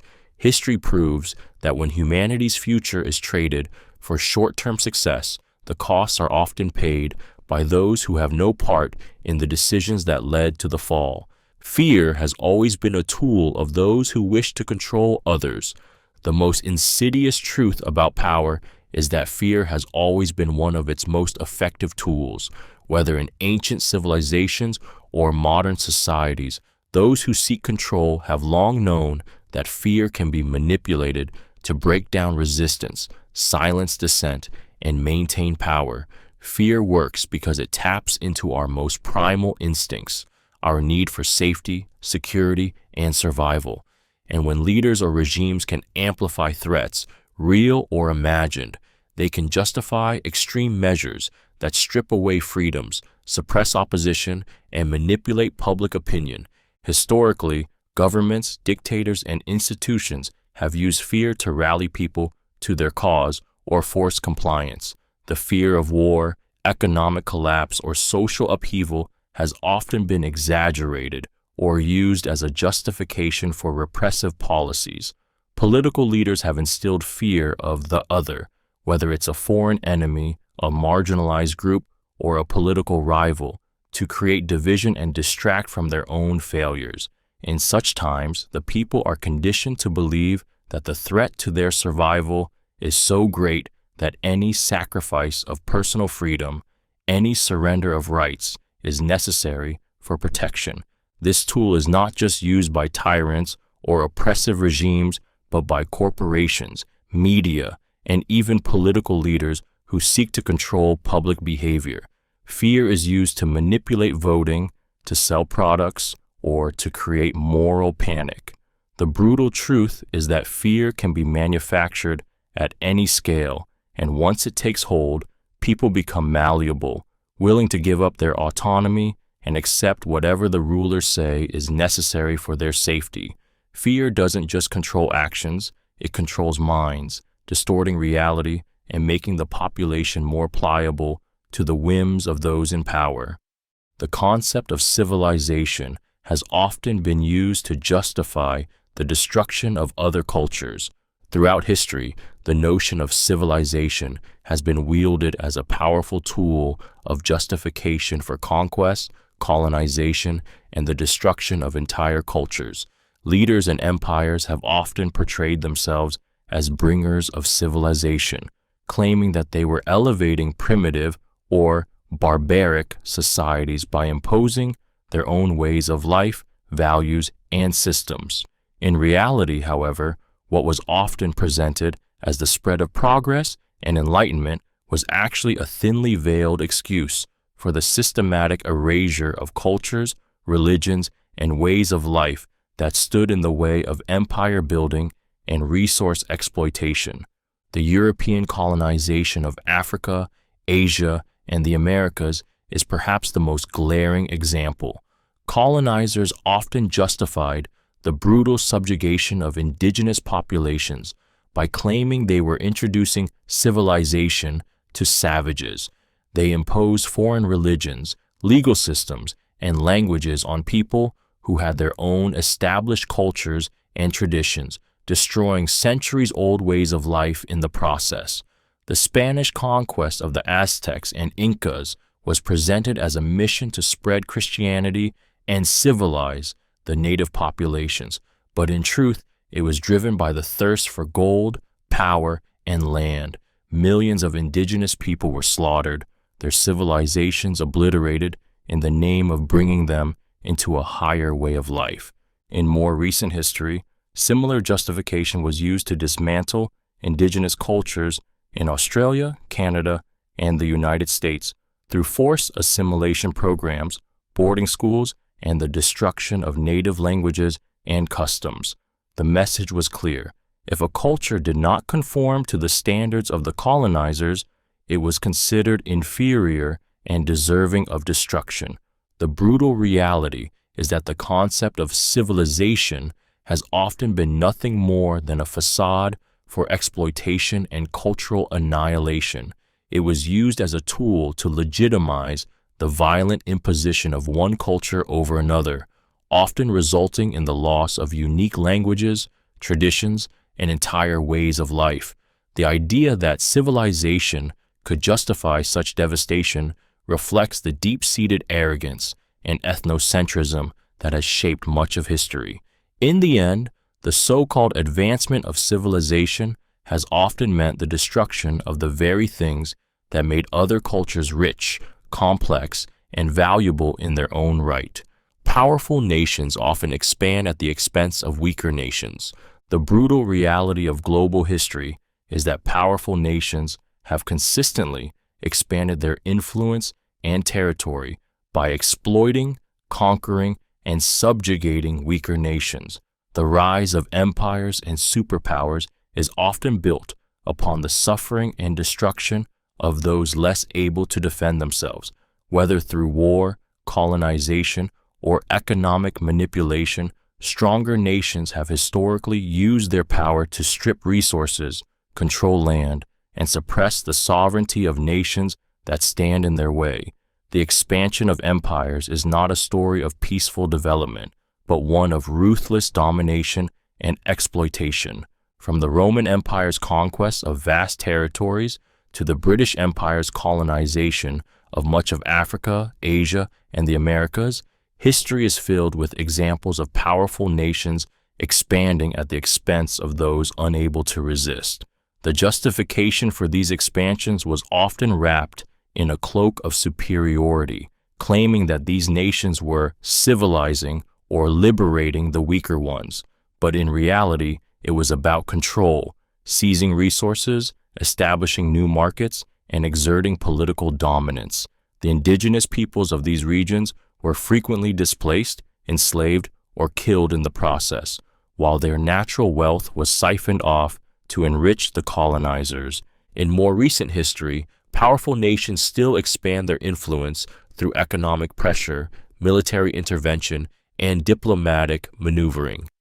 Smaller nations are often forced to bend to the will of larger powers, with their sovereignty compromised for the sake of strategic advantage or resource acquisition, whether through the spread of multinational corporations, the imposition of trade policies, or military interventions in sovereign countries. The pattern remains the same. Stronger nations advance at the expense of the vulnerable, leaving a trail of suffering, inequality, and lost autonomy in their wake. The truth is clear. Global power struggles are often won through the exploitation and destruction of those who are too weak to fight back. The concept of the enemy is often a manufactured idea used to rally people for war. The harsh truth is that the notion of the enemy is often not based on real threats, but on carefully crafted narratives designed to unite people against a common foe. Throughout history, governments, military leaders, and political elites have used the idea of an external enemy to rally their population, justify war, and consolidate power. These enemies are often exaggerated, demonized, and manipulated into figures of fear, painted as existential threats to the nation's survival or way of life. But in many cases, this enemy is not truly a threat at all. It is an invention, a fabrication used to control the masses and legitimize violence. In times of war, those in power understand the need to dehumanize the opposition. It's easier to convince people to fight, to sacrifice, and to kill when they see their enemies as less than human, as evil incarnate. This is why governments have historically portrayed enemy nations or groups with extreme prejudice, presenting them as cruel, barbaric, or fanatical. These images fuel hatred, which makes the decision to go to war seem not only justifiable, but necessary. What's even more insidious is that the concept of the enemy often extends beyond physical borders and manifests in the form of ideologies or social groups. Internal divisions, whether political, religious, or racial, are often inflamed to create enemies within, allowing for the manipulation of public opinion and the suppression of dissent. By manufacturing an enemy, those in power can distract the public from the real issues at home, rally them behind a common cause, and justify actions that would otherwise be seen as unjust or immoral. The truth is, the enemy is often not an objective reality, but a manufactured concept designed to manipulate the masses and drive them into war. Conquest and colonization were often sold to the masses as missions of peace and enlightenment. One of the darkest and most deceitful truths about conquest and colonization is how they were often marketed to the public as noble missions, cloaked in the language of peace, progress, and enlightenment. The reality, however, was far from this idealized narrative. Empires and colonial powers sold their violent invasions and subjugation of other nations as acts of benevolence, spreading civilization, Christianity, and education to so-called savage lands. The masses were led to believe that the world was being made better, that the colonizers were saving those they oppressed, and that the exploitation of indigenous people and resources was justified for the greater good. This propaganda served a dual purpose. It justified the atrocities of conquest while garnering popular support for imperial ventures. Through manipulated narratives in the media, speeches, and literature, the colonizers painted themselves as heroic figures bringing light to the dark corners of the world. The masses were convinced that imperial expansion was a righteous cause, often through the language of moral duty and divine right. Yet beneath this rhetoric lay an ugly truth. The colonizers were there to steal land, enslave people, and extract resources for the benefit of their own empires. The legacy of this deceit is still felt today, as the cultural and economic damage done by colonization is often downplayed or ignored in favor of romanticized histories of discovery and civilizing missions. The masses were not just complicit in the conquest, they were made to believe in its righteousness, all while the true victims of colonial violence, those whose lands were stolen, cultures erased, and lives destroyed, were silenced. The brutal truth is that conquest was never about peace or enlightenment. It was about power, wealth, and control, disguised with a mask of virtue to keep the masses docile and uninformed. Many historical heroes were not saints, but rather opportunists or ruthless leaders. The history books are filled with names of individuals hailed as heroes for their supposed courage, wisdom, and dedication to noble causes. Yet, when you peel back the layers of myth and legend, the reality is far less flattering. Many of these so-called heroes were not the selfless, virtuous figures we are taught to admire. Instead, they were often opportunists, power-hungry leaders who used ruthless tactics to achieve their goals, willing to sacrifice anyone in their path for personal gain. Their legacies, while celebrated, are often built on the backs of the oppressed, the manipulated, and the exploited.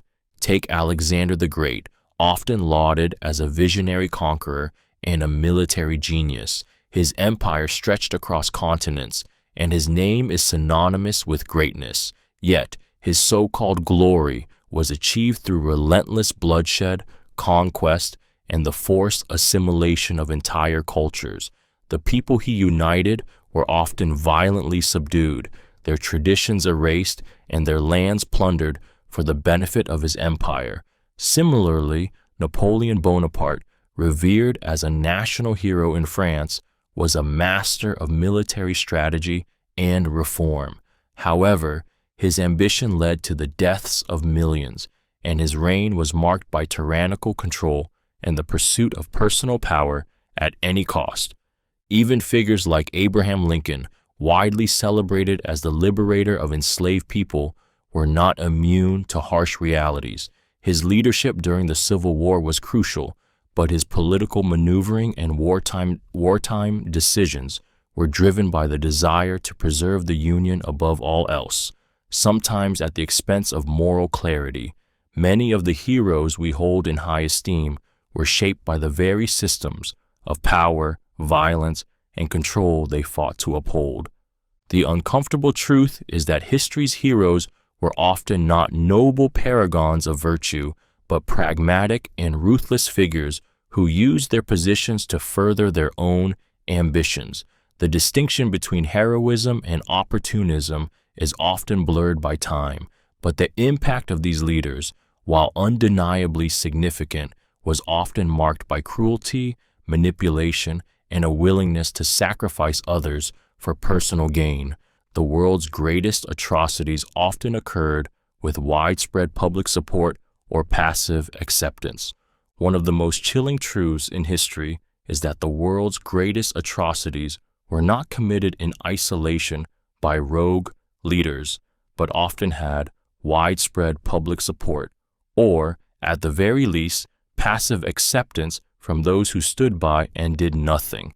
The Holocaust, the genocide of indigenous peoples, and the brutalities of colonialism were not just the actions of a few tyrants. They were supported by societies that, whether out of fear, ignorance, or misplaced loyalty, either directly participated in the violence or allowed it to happen. People often convince themselves that these atrocities are justified or necessary, especially when the narrative is framed as serving a greater good, such as national security, economic prosperity, or racial purity. During World War II, for example, millions of ordinary Germans, as well as collaborators from occupied countries, supported or turned a blind eye to the systematic extermination of Jews, Romani people, and other marginalized groups. In the United States, the displacement and killing of Native American populations occurred with little resistance from the broader society, who viewed the land as theirs for the taking, all while the government promised manifest destiny and national expansion. In colonial settings, entire populations cheered or quietly accepted the oppression of others, believing that the exploitation of indigenous peoples was justified by the civilizing mission. This disturbing reality highlights a key aspect of human nature, the willingness to ignore or justify cruelty when it aligns with one's beliefs, fears, or perceived interests. History shows that atrocities are often not the result of a few evil individuals, but of a collective mindset that enables violence and oppression to flourish. When people remain passive, either through indifference or complicity, they become part of the problem, allowing horrors to unfold that would otherwise have been unimaginable. Human beings are often willing to sacrifice their morals for the sake of security and survival. The painful reality is that when faced with extreme circumstances, whether personal, societal, or national, humans frequently abandon their moral compass in exchange for security and survival. In moments of fear, crisis, or uncertainty, the instinct to protect oneself, one's family, or one's nation can overpower ethical considerations. This moral compromise is often justified by the belief that survival is paramount, even if it means betraying the values that define us as human. Throughout history, we have seen individuals and entire societies sacrifice their principles in times of war, economic hardship, or political instability.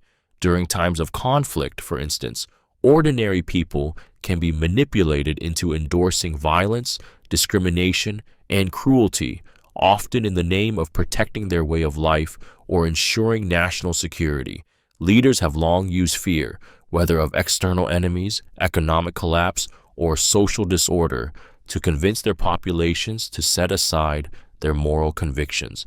The most painful example of this moral sacrifice is in the context of war. Soldiers, civilians, and even entire populations are often coerced into committing acts of cruelty or injustice, justified by the belief that they are preserving a greater good. From the atrocities of concentration camps in World War II to modern-day surveillance states, the willingness to compromise on moral values in the name of survival has led to horrors that continue to haunt us.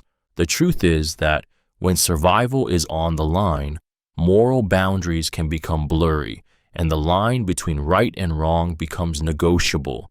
The cost of this moral erosion, however, is often far greater than any temporary security, leaving scars that can last for generations. The wealthy and powerful will often use the poor and disenfranchised as pawns in their struggles for power. The stark reality of power dynamics is that the wealthy and influential often see the poor and disenfranchised not as individuals, but as tools to further their own agendas. Time and again, history reveals how the most vulnerable are manipulated and exploited in the power struggles of the elite. Whether it's through economic policies, political alliances, or wars, the poor are used as pawns, sent to fight battles they never chose, subjected to conditions they didn't create, and promised rewards that often never materialize. The wealthy, with their resources and influence, shape the narrative, manipulating the public into believing that their interests align with the greater good. In times of war, for instance, the ruling class has often used the poor to fill the ranks of the military, convincing them that their sacrifices are for national glory or defense. Meanwhile, the elite remains safely insulated from the horrors of battle, profiting from the war economy while the common people bear the cost. In politics, the disenfranchised are pitted against each other, divided by race, class, or religion, so that the powerful can maintain control without ever facing real opposition. They craft policies that seem to benefit the masses, but in reality are designed to keep them in a cycle of poverty and dependence. The brutal truth is that the powerful, who have the means to change the system, rarely do so unless it directly benefits them. The poor, who suffer the most from these systems, are rarely given a genuine voice or opportunity to rise above their circumstances. Instead, they are kept in a constant state of struggle, manipulated into serving the interests of those who have already won. The wealthy thrive on the exploitation of the vulnerable, using their struggles to further entrench their own power. Most revolutions result in more suffering and instability, not the promised utopia. Revolutions are often sparked by dreams of a better world, an end to injustice, inequality, and tyranny. They promise a utopian future where freedom, equality, and prosperity will reign. Yet, history has shown us time and time again that revolutions rarely deliver on these grand promises. Instead of ushering in the envisioned paradise, they often bring about more chaos, suffering, and instability, leaving the very people who fought for change trapped in a new, sometimes even more oppressive reality. The French Revolution is one of the clearest examples. What began as a fight against monarchy and social inequality descended into the Reign of Terror, where thousands were executed, including many of the revolutionaries themselves. The chaos that followed created a power vacuum, which was eventually filled by Napoleon Bonaparte, a dictator who promised stability but ruled with absolute power. Similarly, the Russian Revolution, which aimed to overthrow the Tsar's autocracy and end the exploitation of the working class, led to the rise of Stalin's totalitarian regime, resulting in purges, forced collectivization, and the suffering of millions. Even in more recent history, revolutions often fail to live up to their ideals. The Arab Spring, which promised democracy and freedom, led to political instability, civil wars, and the rise of authoritarian regimes in many countries.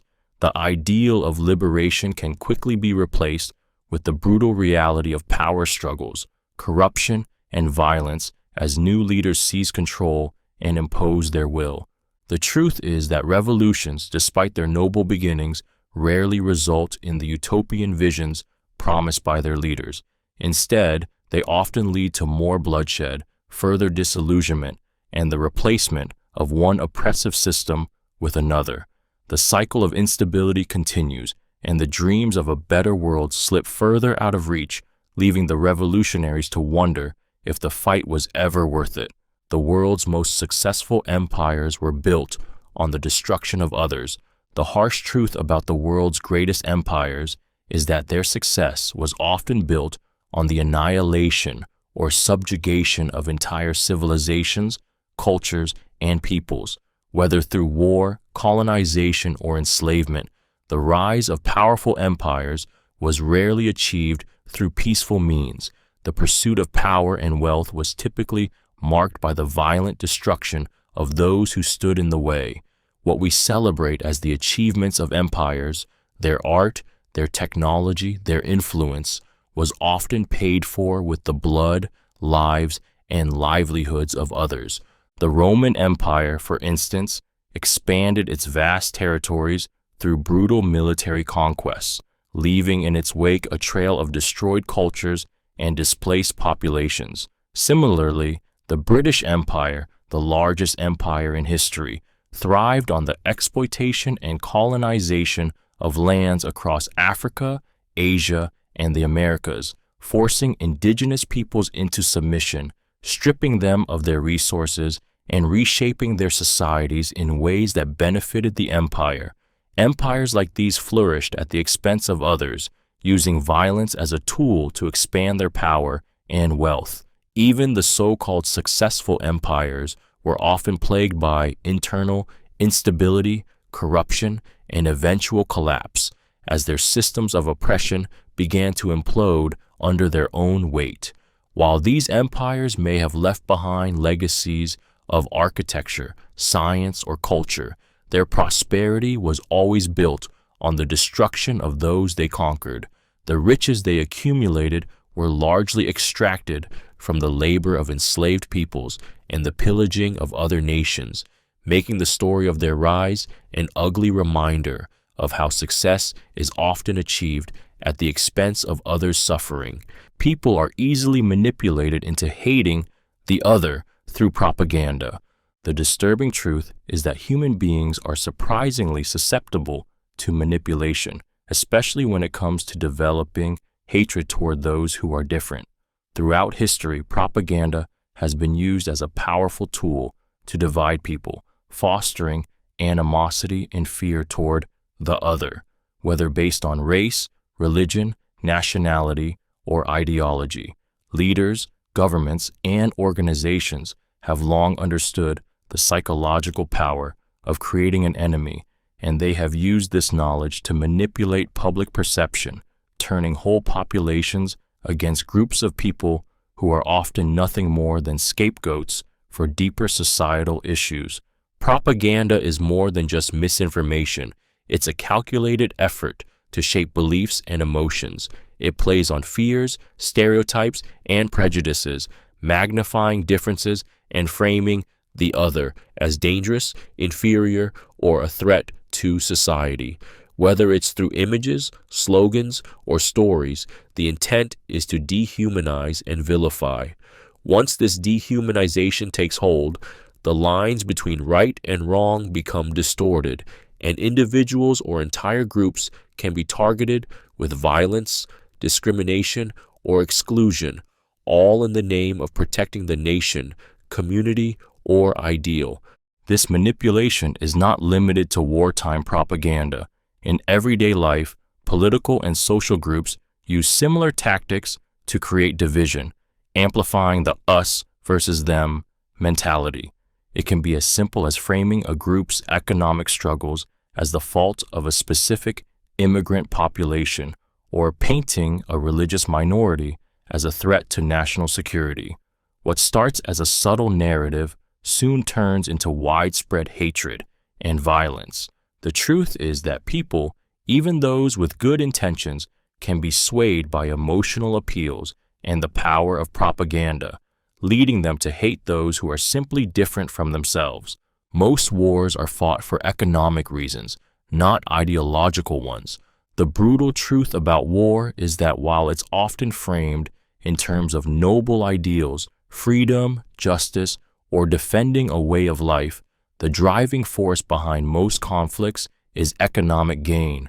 Nations go to war to control resources, secure trade routes, expand markets, or seize valuable land. Ideology may be the narrative used to rally the public or justify military action, but beneath that rhetoric lies a more pragmatic and often ruthless desire for wealth and power. History is filled with examples of wars fought not for freedom or equality, but for access to resources like oil, minerals, or fertile land. The colonial conquests of the 19th and early 20th centuries, for instance, were driven by the desire for raw materials and strategic territories, not by any sense of moral superiority. Similarly, the economic motivations behind conflicts like the Vietnam War or the Gulf War reveal that control over resources or geopolitical influence often played a larger role than any ideological struggle. Even wars that seem to be about national identity or political systems, like the Cold War, were deeply tied to economic competition between superpowers. The struggle for dominance in global markets, the control of capital, and the protection of economic interests were often the hidden agenda behind ideological battles. Leaders and governments may sell wars to their citizens as moral crusades, but the underlying truth is that the stakes are almost always economic. The cost of these wars is measured not only in lives lost, but in the devastation of economies, the exploitation of populations, and the redistribution of wealth on a global scale. The brutal truth is that war, in most cases, is not about defending values, but about securing economic advantage for those who already have power. The most brutal regimes often maintain power by dividing people into factions. The hallmark of the most brutal regimes throughout history is not just their ability to control, but their ability to divide. By pitting one group against another, whether along ethnic, religious, political, or class lines, authoritarian leaders have successfully turned people against each other, ensuring that their grip on power remains unchallenged. This tactic of division is a powerful tool of control, creating chaos and distrust while simultaneously distracting the population from the true source of their suffering, the regime itself. Take, for instance, the tactics used by Adolf Hitler's Nazi regime. The Nazis not only targeted Jews for extermination, but they also stirred deep divisions within German society by scapegoating communists, disabled people, Romani people, and others deemed undesirable. By making these groups the enemy, the regime could rally the majority around a false sense of unity, even as they perpetrated some of the worst atrocities in human history. The brutal truth is that this tactic works. When people are focused on hating or fearing another group, they are less likely to turn that anger towards the government. Similarly, in Rwanda, the 1994 genocide was fueled by decades of division between the Hutu and Tutsi populations, manipulated by colonial powers and later by political leaders. The regime stoked resentment, fostering an us versus them mentality that made brutal violence seem justified. The result was mass slaughter, with neighbors turning on neighbors and families torn apart.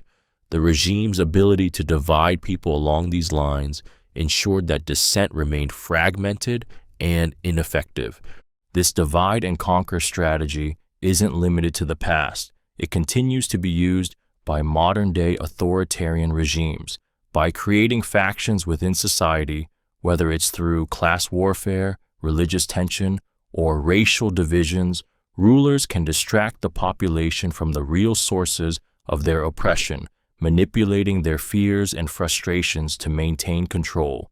The brutal reality is that the most oppressive governments often thrive by exploiting the very divisions they've created, ensuring that unity among the people remains impossible and their power unchallenged.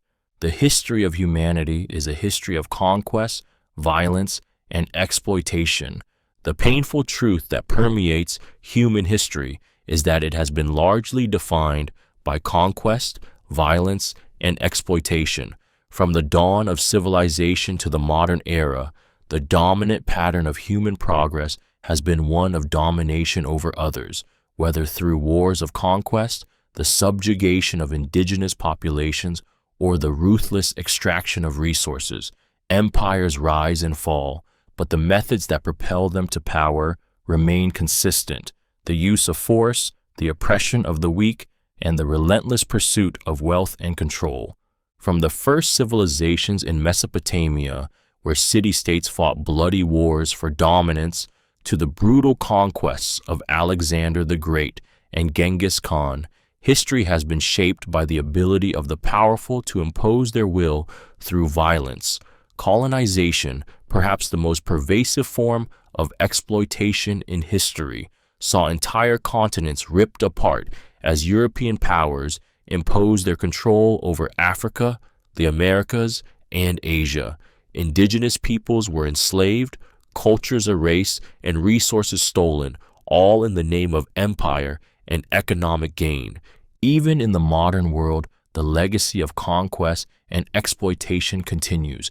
Economic systems are often built on the backs of the oppressed, and wars are frequently waged over resources or geopolitical power, with civilians bearing the brunt of the violence.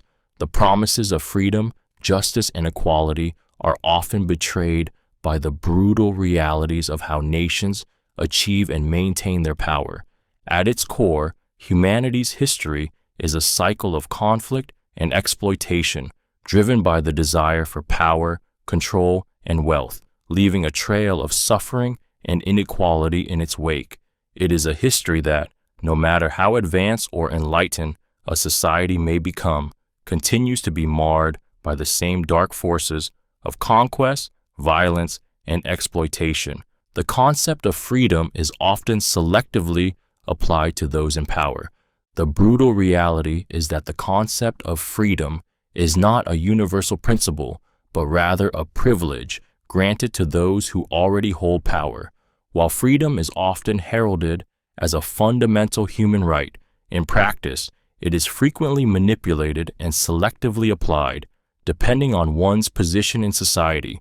Those in power, whether political leaders, wealthy elites, or influential institutions, tend to define freedom in ways that benefit their own interests, while restricting it for those they seek to control or suppress.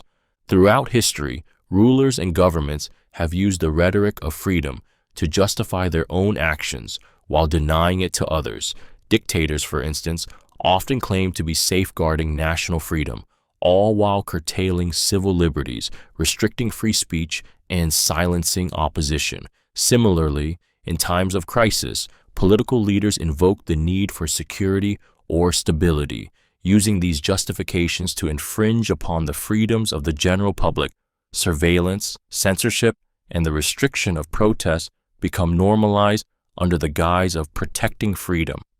On the flip side, those who hold power often enjoy the freedom to exploit resources, manipulate economies, and make decisions that affect millions without facing the same constraints or accountability.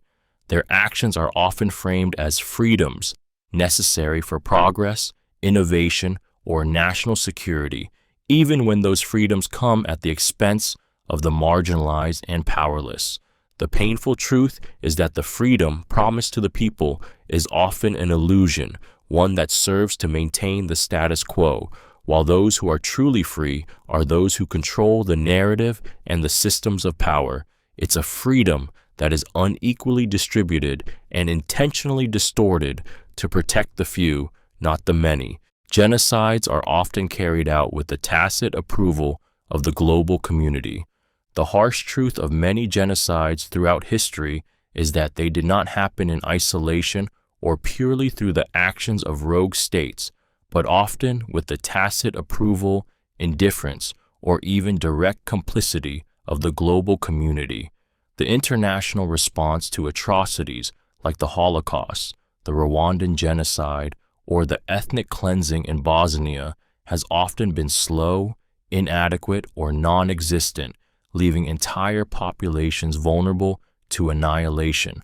While governments and world organizations publicly decry such horrors, behind the scenes economic, political, or strategic interests often take precedence over taking decisive action to stop the killings. During many genocides, the global powers either failed to intervene or actively turned a blind eye to the suffering. In some cases, nations were more concerned with maintaining diplomatic relations, securing resources, or preventing the spread of conflict into their own borders than with the human cost of inaction.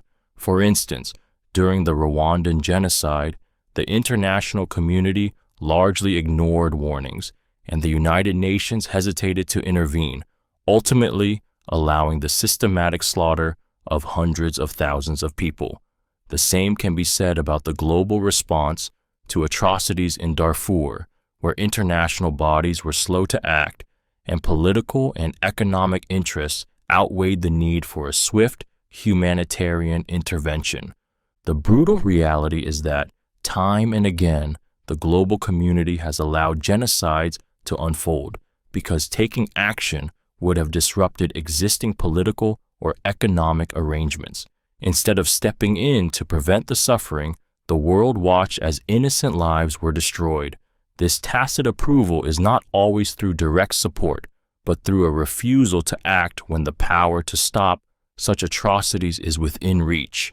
In the end, it is often the people who suffer most, while the international community quietly looks the other way. Great nations often fall from within, corrupted by internal divisions and inequality. The downfall of many once powerful nations is not a result of foreign invasion or external threats, but of deep internal rot, born from inequality, corruption, and division. While these nations may appear strong on the surface, their internal fractures fester, and over time, these divisions erode the very foundation that holds the society together. The true enemy, in many cases, is not an external force, but the systemic inequalities and corrupt power structures that allow elites to thrive while the rest of the population suffers.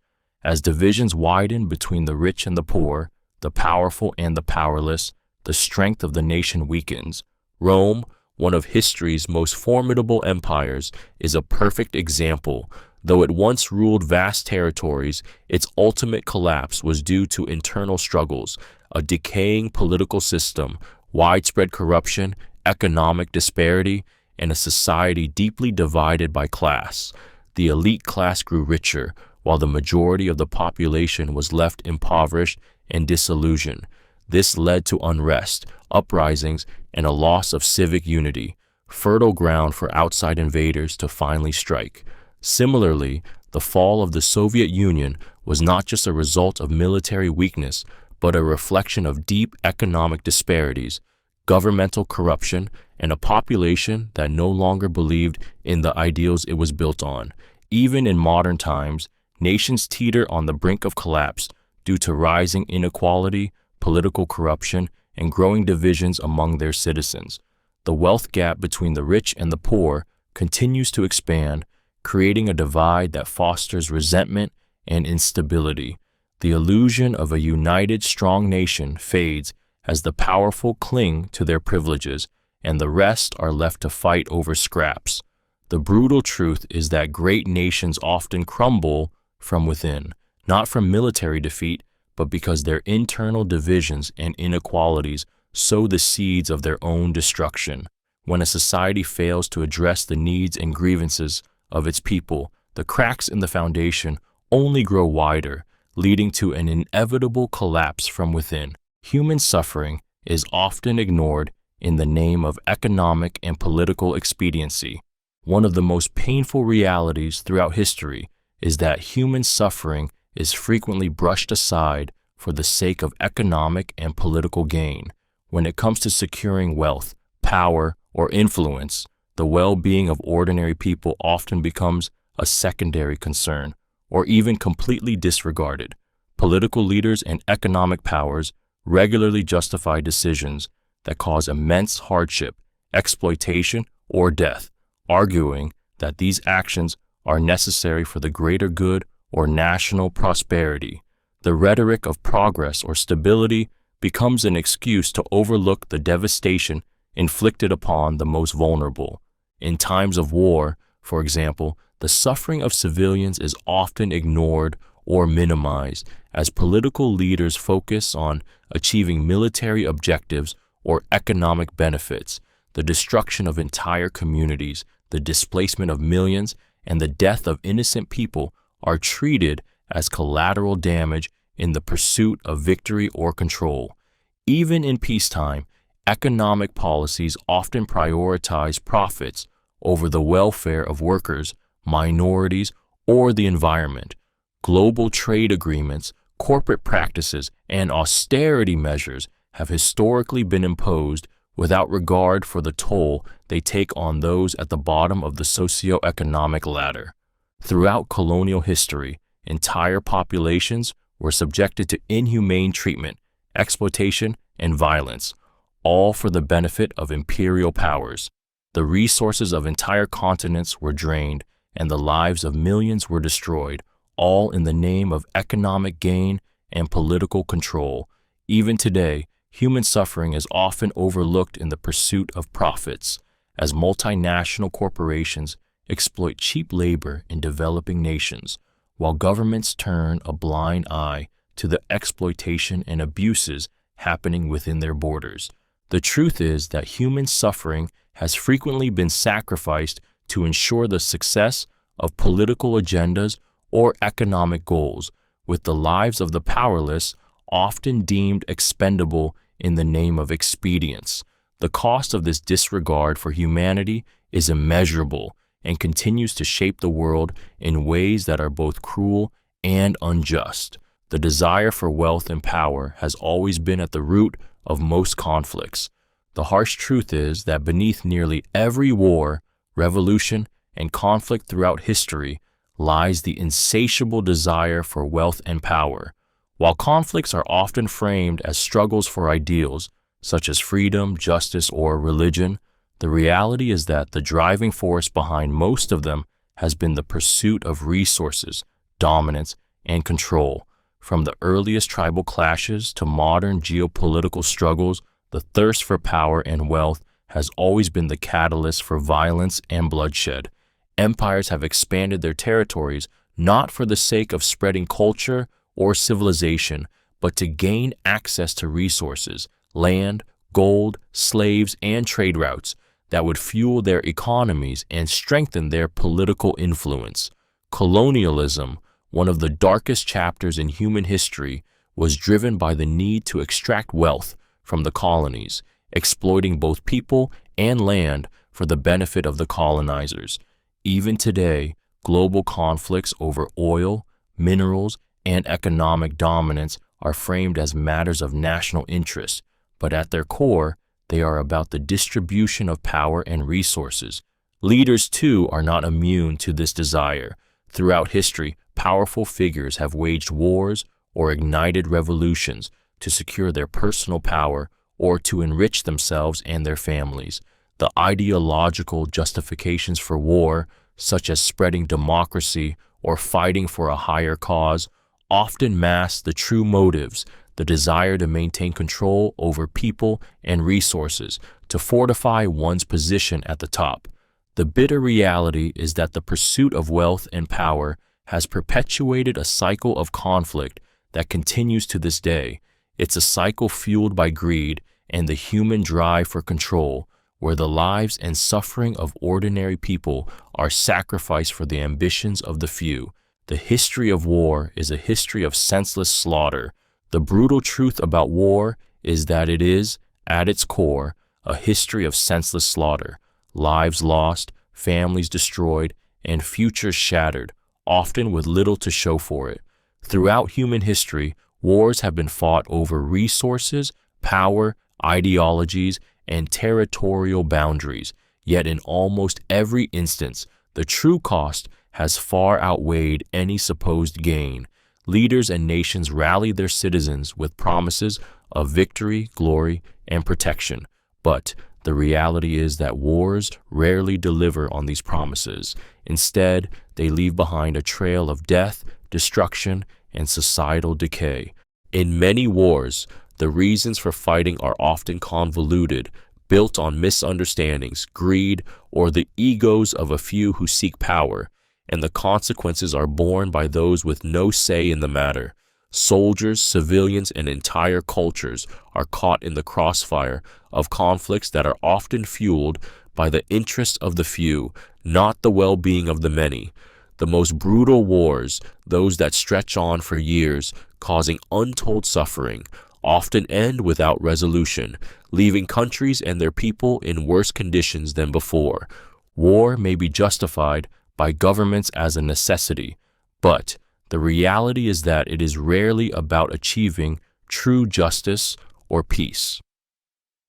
It is more often about maintaining power, advancing political agendas, or securing resources at the cost of human life. In the end, the history of war is not a tale of triumph, but one of senseless sacrifice, people dying for causes that rarely hold up to the weight of the lives they cost. The true tragedy of war is not just the lives lost, but the fact that it has always been, at its heart, a futile and avoidable tragedy that repeats itself across time. History is often distorted to suit the political agenda of those in power. The history we learn is rarely the unvarnished truth. It is often shaped, bent, and distorted by those who control the narrative, those in power who seek to ensure that history serves their interests. Whether through education, media, or political speech, those in charge have long understood that the past can be manipulated to justify present actions, rally support, or suppress dissent. History is written by the victors, yes, but it is also rewritten by those who hold power in the present, using it as a tool to legitimize their authority and control. Take, for example, the way colonial powers reinterpreted history to justify their exploitation of other nations. The British Empire, in its textbooks and speeches, often portrayed itself as a benevolent force, bringing civilization and progress to the savage lands it conquered, ignoring or erasing the violence, plunder, and suffering it caused in the process. Similarly, during the Cold War, both the United States and the Soviet Union distorted historical events to fit their ideological narratives. Each side painted itself as the defender of freedom and justice, while demonizing the other as evil and oppressive, manipulating historical facts to maintain public support for their respective causes. Even in more recent times, political leaders manipulate historical events to create a sense of unity or to deflect criticism. The past is often revisited, selectively interpreted, or even outright fabricated to justify modern policies. Nationalistic leaders, for instance, might downplay or ignore uncomfortable aspects of a country's history, such as slavery, imperialism, or genocide, while emphasizing moments of glory to stoke pride and reinforce their political agendas. The brutal truth is that history, as we know it, is not a neutral record of facts, but a fluid narrative shaped by those in power. What we're taught is often filtered through layers of bias, distortion, and manipulation, leaving us with a version of the past that serves the interests of those who control the present. People are often willing to sacrifice truth for the sake of national pride. The painful reality of human history is that, when it comes to matters of national pride, People often abandon truth in favor of comforting lies or distorted narratives. Nationalism, which thrives on the belief in a nation's superiority or exceptionalism, can cloud judgment and make individuals willing to accept or even promote falsehoods that support their national identity. In moments of crisis, war, or political upheaval, leaders exploit this vulnerability by manipulating the truth, and the public often buys into the distorted narrative because it feeds into their sense of belonging and pride. The truth, when inconvenient or uncomfortable, is readily sacrificed for the sake of maintaining a sense of unity, honor, or national greatness. Throughout history, this has played out in many forms. During times of war, leaders often fabricate or exaggerate the actions of the enemy to stir up hatred and justify violent aggression. The atrocities committed by one's own nation are minimized or outright denied, painted as necessary sacrifices for the greater good. In the case of imperialism or colonialism, colonizers justified their oppression and exploitation of indigenous populations by framing it as a civilizing mission, erasing the brutality of their actions and replacing it with a false narrative of benevolence. The massacre of entire cultures and peoples became justified in the name of national expansion, and the truth was buried beneath layers of propaganda and myth. This sacrifice of truth for national pride doesn't only happen in wartime. In politics, the rewriting of history to create a favorable national image is common. Events, figures, and even entire periods are often portrayed in a light that glorifies the nation's actions while obscuring or excusing its wrongs.